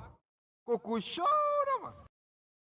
It's the Blakk Pot, aka Kuku Showdemo, where we speak truth to power. Please subscribe to the channel, and we are called Black Empire Media. We are the fastest growing online platform dedicated to patriotism and, of course,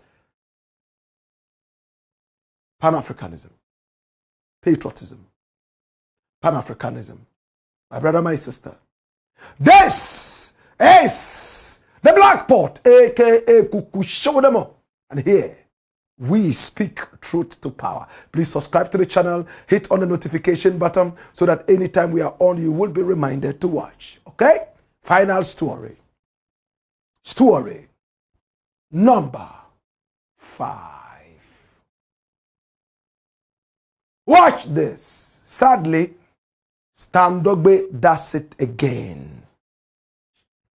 Who is Stan Dogbe? That's him. Stan Dogbe, journalist, politician. He used to work with multimedia, Joy FM. Then there was a little issue that came up. I don't want to go too much into it. And then he resigned and moved on to do politics. From there, he's been, quiet, underground, doing his things. I can tell you that he's one of the babies of John Dramani Mahama. John Dramani Mahama loves this man to the core. Stan Dogbe. My brother, my sister, this is Stan Dogbe. In fact, he's at the presidency. He was in charge of the media because he's a journalist. Once a journalist, almost always a journalist. Stan Dogbe became very powerful because he was so close to the corridors of power. Then there was a time, a few years back, there was an accident. Journalists broke their limbs. There were a couple of deaths. In fact, it was a sad incident. Then, Stan Dogbe got into the news. He had seized a camera belonging to a GTV journalist and smashed it on the floor, broke it into pieces. How are these two incidents related? When journalists do everything they can in order to bring the news to the people, sometimes at the peril of their lives, it is not a joke. So when you disrespect journalists, pack them up in buses that are so uncomfortable, and they move around and crash and die,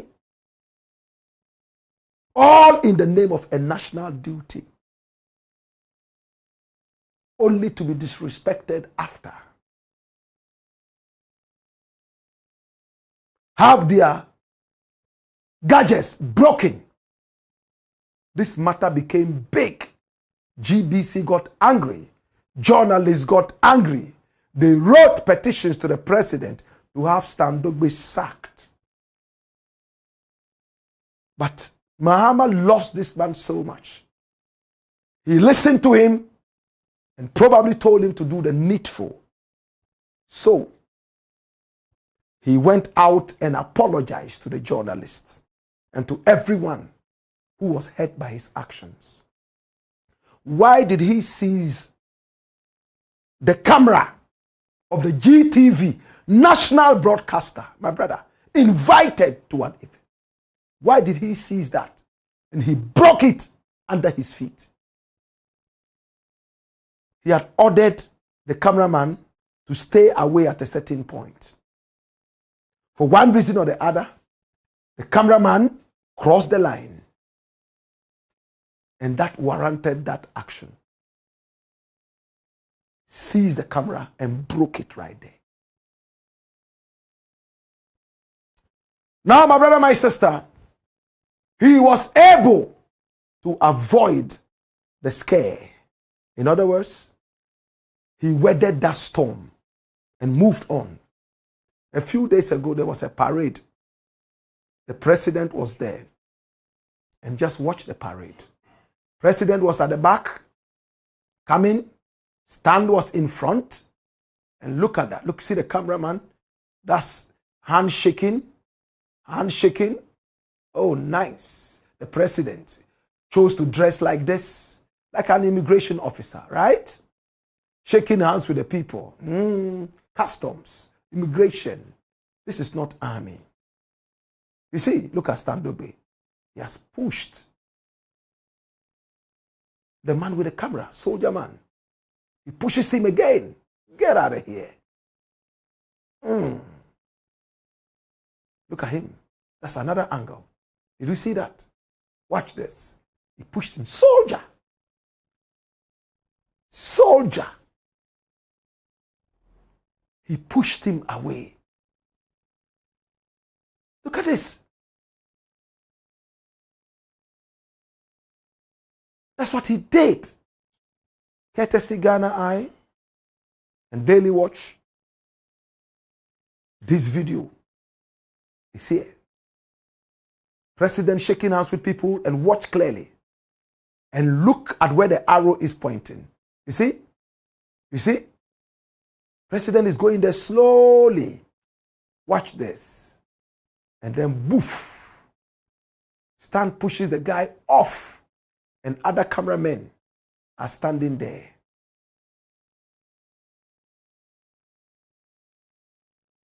Where were the bodyguards of the president?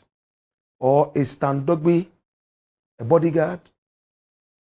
And even if he is that the right way to treat people? And this time round, this is an army man. I don't want to say what I want to say, so I won't say what I want to say. My brother, you took the camera of a GBC journalist, smashed it and broke it. You apologized. Now you come up to a parade. President is shaking hands with people. And then you push a soldier with a camera. And you are a journalist. You know how important the news is. Couldn't there have been another way to deal with this? But the good thing is that he apologized. He came back and he apologized. Stand up, Deputy Chief of Staff apologizes after pushing soldier at military graduation.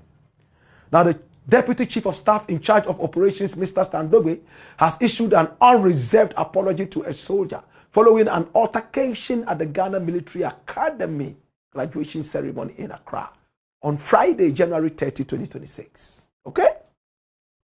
Following a video of the incident shared online showing Standobe pushing the uniformed soldier during the official ceremony attended by President John Dramani Mahama, he came under intense public scrutiny. Flip the page. The man is called Corporal Ofosu. He was operating a camera and he had moved into the front line. In a Facebook post, this was what Stan Dogbe said. Flip the page. This is to apologize to my friend Corporal Ofosu for physically pushing him away after he repeated his repeated disruption. Let me read it properly. This is to apologize to my friend Corporal Ofosu for physically pushing him away after his repeated disruption of a live camera operator during today's ceremony. I know he and my other friends in uniform would accept my apology as we work to enhance and improve our existing collaboration at events. Now, when you look at it, an apology is an apology. But he goes ahead to say, for physically pushing him away after his repeated disruption. He's given a reason he pushed him. So this is not unreserved.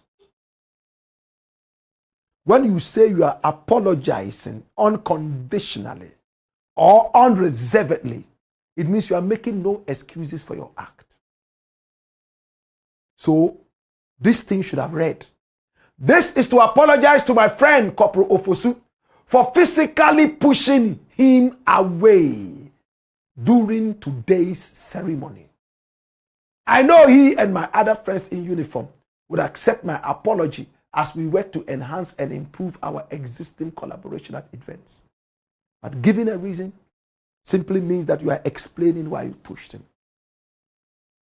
It's not unreserved. It's not unconditional. I'm very level-headed as I'm speaking to Standobe right now. I've never met him.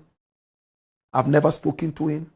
All these years of journalism, our lines and paths have never crossed. But my brother, with all love and respect, power is very transient. Under normal circumstances, I'm not sure you find yourself in this line of duty to go and push a soldier man. But because of your work, you are where you are. The chief of staff, part of your duties, is it bodyguarding? Can I know? Are you a part-time bodyguard? Chief of staff? Deputy? What's your designation? Or maybe it's not part of your work, but you saw something going bad and there was nobody around to deal with that. But from the way he spoke, he said the guy repeatedly crossed the line. Why? He had no superiors. There was no superior you could have called and said, hey, deal with this man. This is what he's been doing. And bring him to book. Of course, excuse my language. If this soldier man, for one reason or the other, had gotten so close to the president and then pushed a knife in his side, we would have also blamed him for not pushing him away in a reflex action, involuntary action, when he saw the man coming close. To play the devil's advocate, things like this can happen. That is why it is important to apologize unreservedly. Correct? Stan, you already have a history of violence. Public violence. Breaking camera. Later he came and apologized. And people were asking if they were going to pay and get that camera fixed or replaced. We never heard about whether that camera was fixed. I'm going to go into it. I'll go into that story. I'll go to GBC and then I'll do my investigations and I'll bring this report. I promise you that. My brother, take it easy. The president loves you. And I know that this is good judgment.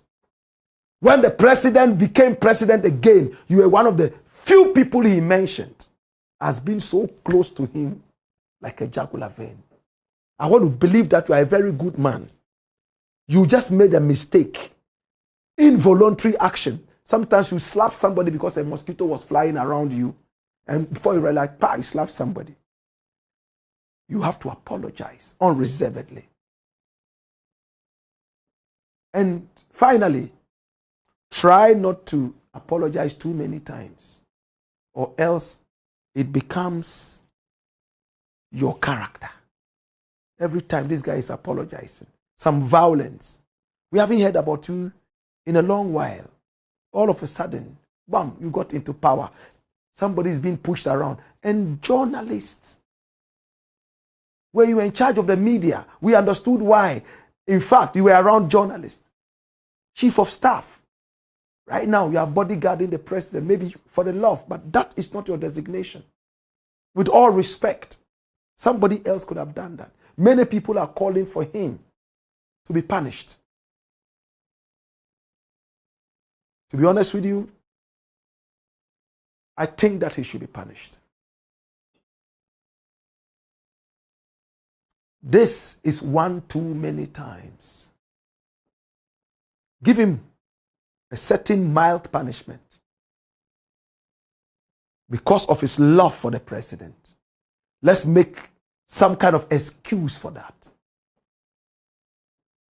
What kind of punishment can you give him?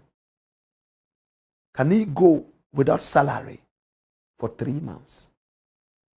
Even if it's 1 month, it's enough to let the whole world know that there was a certain action taken aside the apology of an apology that he gave out. I love Stan. I've never met him. Maybe one of these days I'll walk into his office and have a conversation with him. But my brother, control your adrenaline. If he was doing it too many times, there are officers. Call the officers to book. Do your work.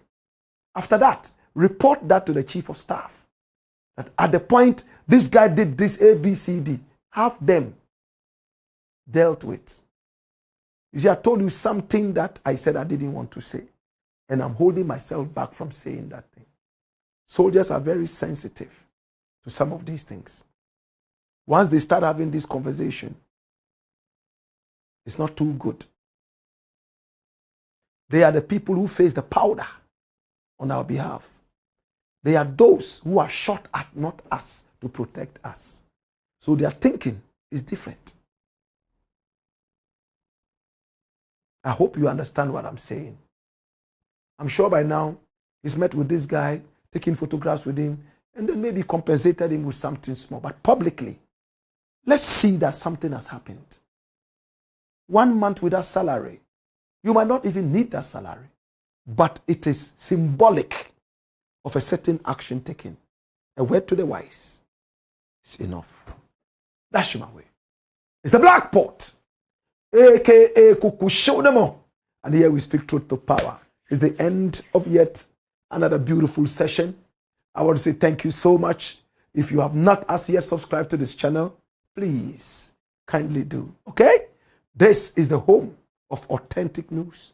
We never bring the news until we have the X factor. What everybody's talking about, we talk about it looking at another angle. We don't repeat what others say. This is the Black Pot, aka Kukushonemo, where we speak truth to power. Okay?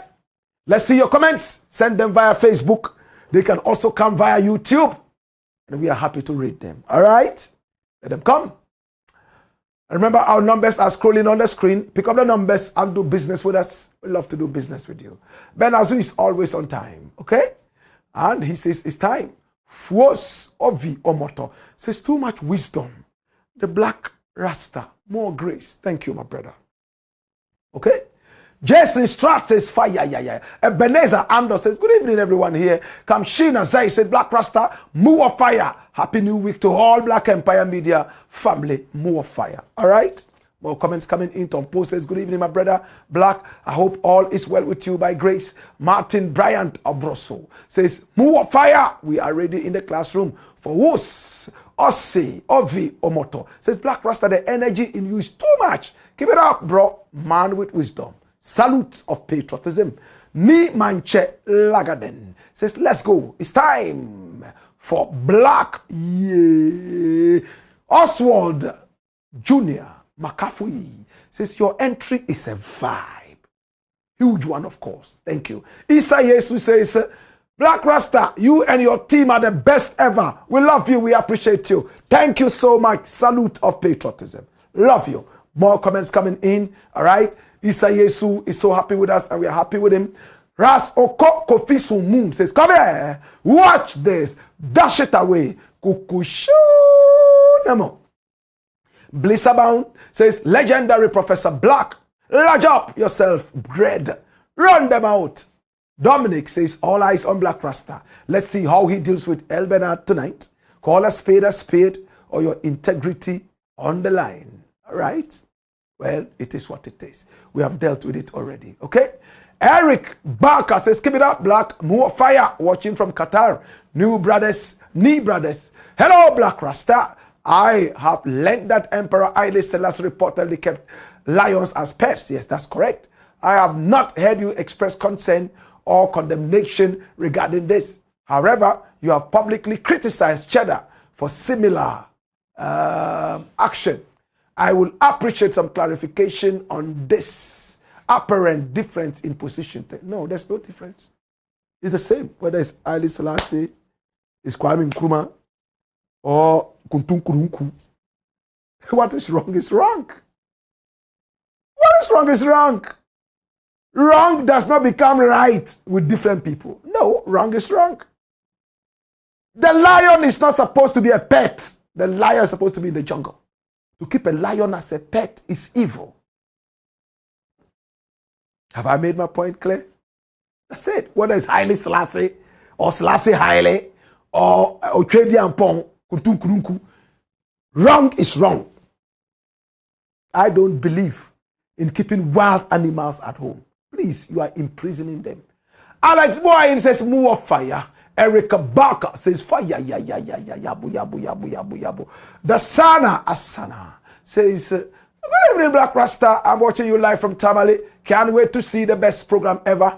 Keep the fire burning. Tom Post says, but my brother, I told you to leave the so-called prophets alone. They are all the same people. But Blakk, can you please tell me which God spoke to your friend, Prophet Bernard? Maybe you should speak with him. He was the one God spoke to. Remember, not me.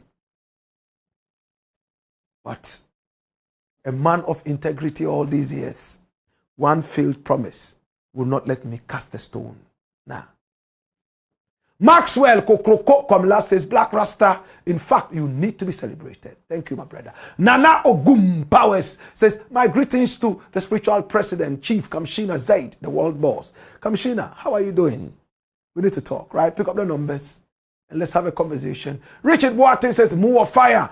Ghanaian face said, Black Rasta, thank you for your most educative program in the whole nation. I disagree with you in your defense of that so-called prophet. I doubted his calling after his interview with Bolare around November last year. Keep up the good works. May God Almighty continue to bless you. Okay, we can't always agree. That I agree with you. Okay? One thing I agree with you is that we can't always agree. Sometimes we disagree because we are humans, okay?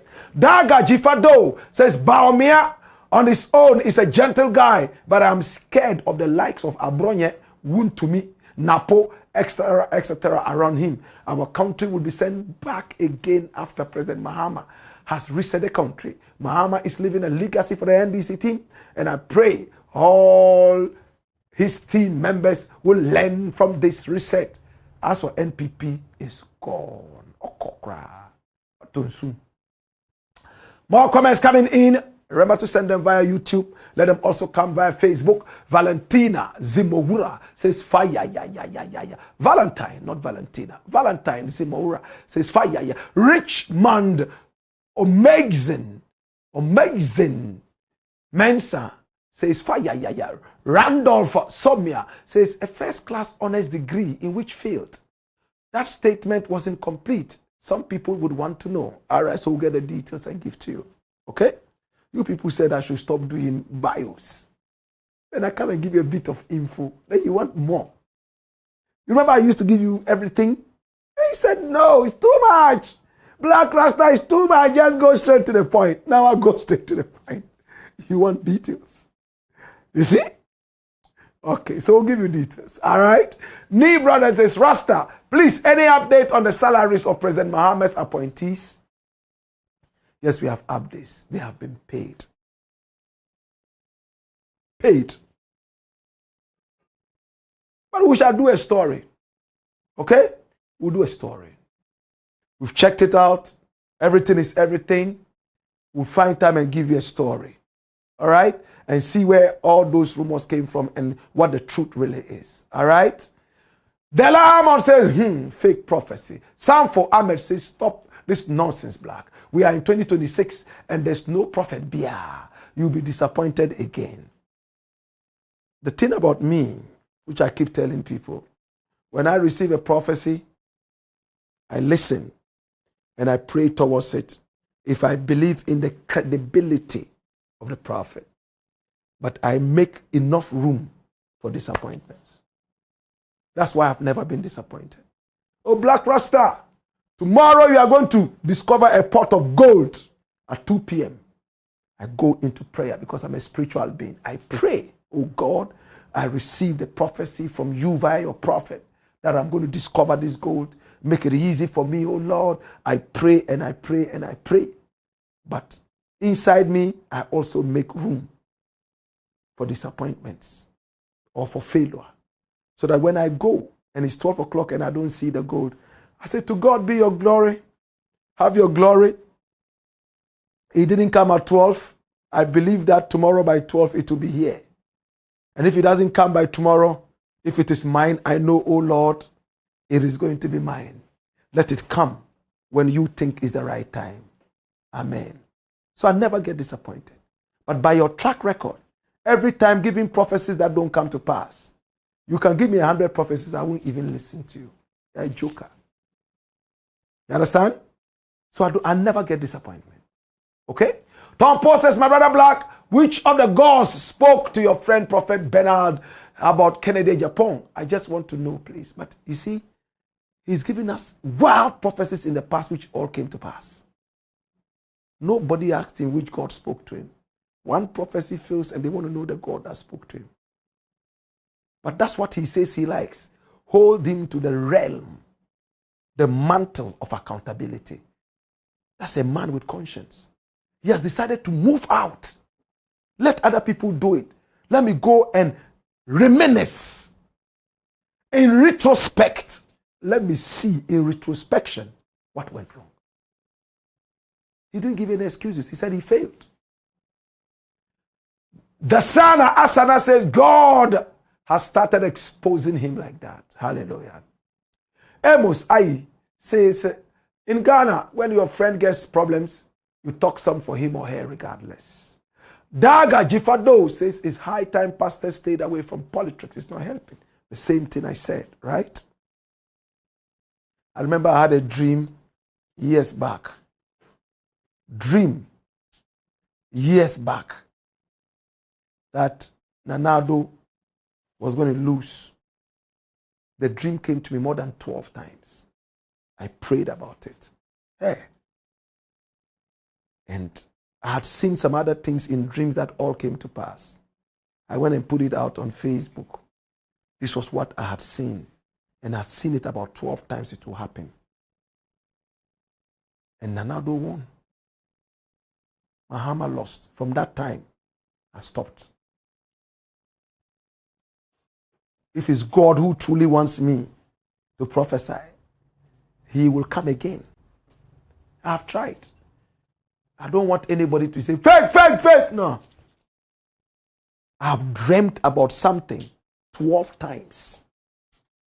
And I go out to put it out that, hey, this is what I've seen, this is what I've seen. It will happen.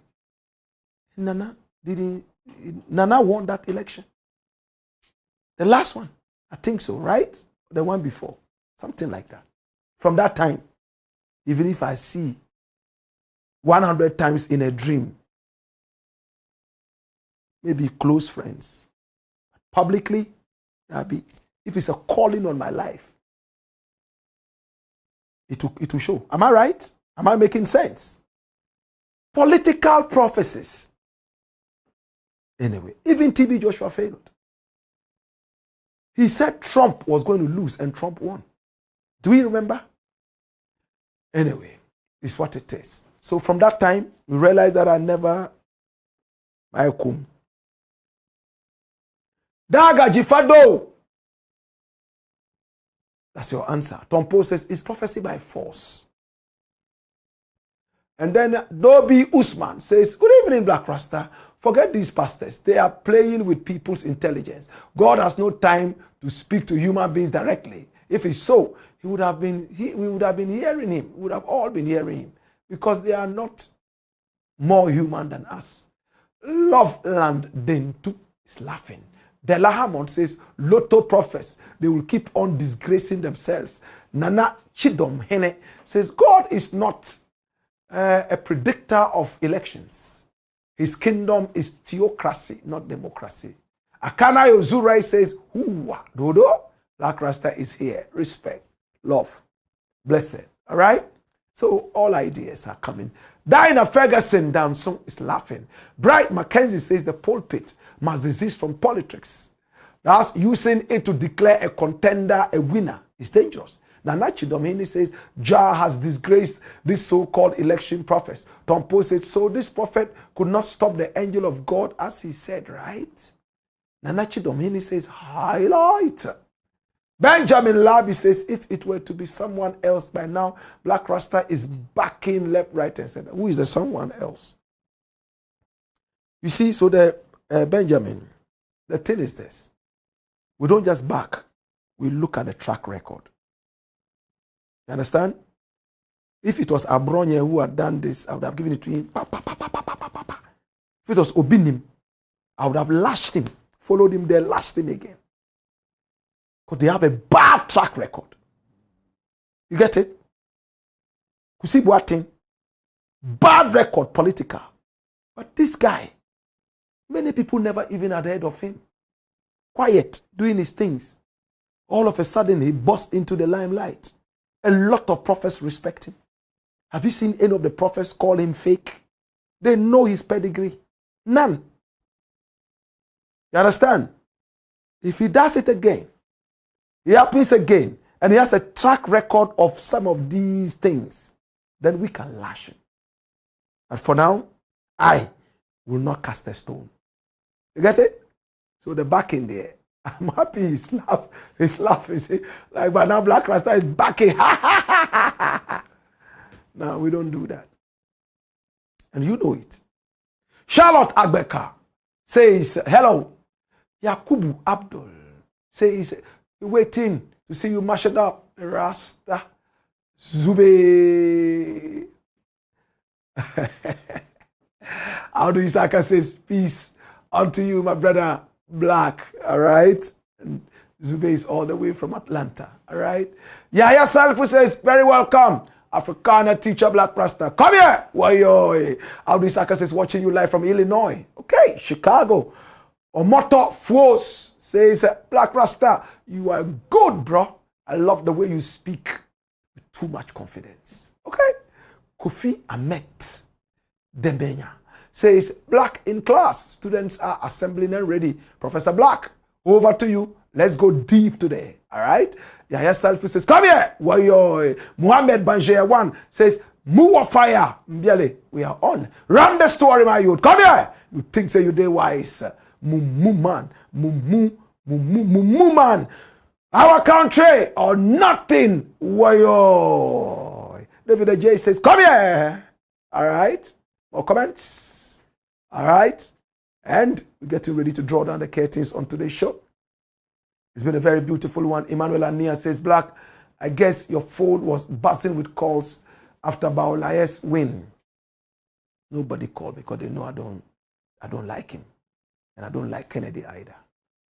You know, remember when we made some comments in favor of Kennedy on this show? Many people were like, why? All of a sudden Blakk Rasta is, that's how Blakk Rasta is. We follow you when you make sense. And we think about the people first. How will this help the people? But when we realize where you are going is against the people, then we will strike you. After all, we don't take bribes. So, you understand? David Ajay says, watching you live from Wembley, London. Raskaba says, Assalamu alaikum, my big brother, Professor Blakk Rasta himself. More respect to you. And I pray that may Allah Almighty keep protecting you and guiding you all through, inshallah. Brunick says, hi. Kelly Blakk says, the man of the moment. You're welcome. Continue the good work for God and country. A day you're back. Emmanuel Ania says, hey, NPP has really made it easy for the NDC ahead of the 2028 elections. James W. Doe says, gratitude. David J. says, dash it out. And Abdulaziz Rahim Ukwejo says, good evening, Blakk. Why? May Allah bless you for the good work. Emmanuel Ania says, Blakk, do you still believe in Elbernard? Yes, I do. Oh, how many years of prophesying? One prophecy fails and therefore I don't believe him. I'm not that kind of person. Okay? I believe him. I believe him. And I like the way he has decided to seclude himself. Okay? How many prophets do that? All right? Yes, I believe in him. Despite he's getting it wrong this time. Yes, I believe in him. I even called him before I came into the studio, but he didn't answer, and I understand. Probably he thought I was going to say, Prof, what happened? But I was going to ask him for a few things in the biography. I was going to ask him for his Muslim name when he was Muslim, if he had any, and then what course he got the first class in. Okay? I wanted to find out that as well. And then finally, I wanted to also find out some other thing like that. You know, some of the information you have to ask the person to get. We do a lot of work, my brother. Okay? More comments. He didn't answer, but he would answer another time. Okay? Rascava says, watching you live from Spain, Barcelona. Now the Black Pot with Professor Blakk, Rasta himself, more fire. Bernard Semenu says, man, stop saying this. What exactly? Ameto Michael says, hey, our country or nothing. Ameto Michael says, Elbernard must be arrested for false prophecy like Ebonoa. Ebonoa said the world was going to come to an end. Therefore, if you didn't come to his ark, you might end up losing your life. Bernard only said, this person would win. That one has no tendency to kill anybody. That's my opinion. Okay? And he's not a political prophet. It's just of late he veered into that area. So go back to his track record and you will see that for yourself, okay? Elbernard must be arrested, okay? Rap Thunder says, welcome, legendary Blakk. Kobe Quay says, Blakk, you claim his prophecies never failed. Yes. A prophetic anointing is bestowed upon humankind by our Creator and not by another person, which God lied to him about Ken winning the flag bearership. Prophets fail once in a while. He failed. I'm not making an excuse for him. I wasn't the one who made the prophecy. He did, and I spoke by his track record. If you know any of his prophecies that failed, you tell me. Then you can say, Black Rasta, this one failed. How come you didn't see it? I just reported what I knew. And I still stand by him, honestly. Rap Thunder says, I miss you, legendary, and I miss you too. Abubakar Osman who says, is it damage control? By who? The man has already spoken. We are only telling you what he said. Which damage control? Which damage has been done? The man has told you that he has failed. We didn't come to tell you he failed because that day he didn't drink and safufu. No, he's told you already he's failed. So no damage control needed here. Okay? And we don't do damage control. We don't do that. Emmanuel Ania says, people like HAMMOND, in fact, are a total disgrace to old age. Well, okay, we'll take the last comment and we are done for the day. Bernard Semenu says, you only want to whitewash a fake prophet. You're going to end up losing your integrity, my brother. We won't whitewash anybody. We have just reported what we have seen and we have heard. Have you heard me say that about any other prophet? Never. So this is what I know. So give me some kind of credit as a man who sticks to his integrity. I will be glad if you can tell me that, oh, he, out of the hundreds of prophecies that he gave in the past, this one failed, that one failed. And we say, but even you cannot find any. Okay? Kobe Quay says, our Creator never lies. Big Dan official is laughing. Emmanuel Ania says, Blakk, is this woman related to the Archbishop Nicholas Duncan Williams? Certainly, yes. Kobe Quay says, Blakk, which of the spirits are you referring to? Please stop deceiving the masses. You can do better than this. Which spirit are you talking about? Who is deceiving who? Did you just wake up in the middle of the broadcast? Tell us which spirit. What are you talking about? We said it was a battle between science and the spirit. Spiritual and scientific. It's grammar. It's a scientific fight and a spiritual fight. If I had said that, would you still ask me which spirit? So it's a battle between science and the spirit. That's what I said. It's spiritual. What is spiritual? Which of the spirits? Is it for me to answer? No. Whatever it is, they say they are prophesying based on the spirit. Ask them which spirit. I am just reporting. You get it? All right. Emmanuel Ania says, Blakk, I heard Ken's team say, no voting in 2028 is on to them. Who cares? Yahya Salifu says, I think some people would surely have BP after the NPP primaries. What a people. Regards to you and to your wonderful team. Keep it up. Keep the fire on. Thank you, Ameto. Michael says, NPP primary was about who would steal better than who. Samuel A.O. Sunday Adedekun says, Blakk, you promised to check with Mahama. The plans he has with the oil as he did to gold. Yes. It's taking time. It's taking time. They will talk to us. We have put in the application. They will talk to us. Okay? We have a surprise for you, but let me not spoil it. Sometimes I'm tempted to say it, but let me hold it. Any which way, this is the Blakk Pot, aka Kukushonamo. And here we speak truth to power. We love you. We appreciate you. We'll catch you again tomorrow, same time, 6 p.m. Until then, keep loving us. We are called the Black Empire Media, and the show is the Blakk Pot. Do business with us, and please subscribe to the channel. Hey ya, hey yo, wayo.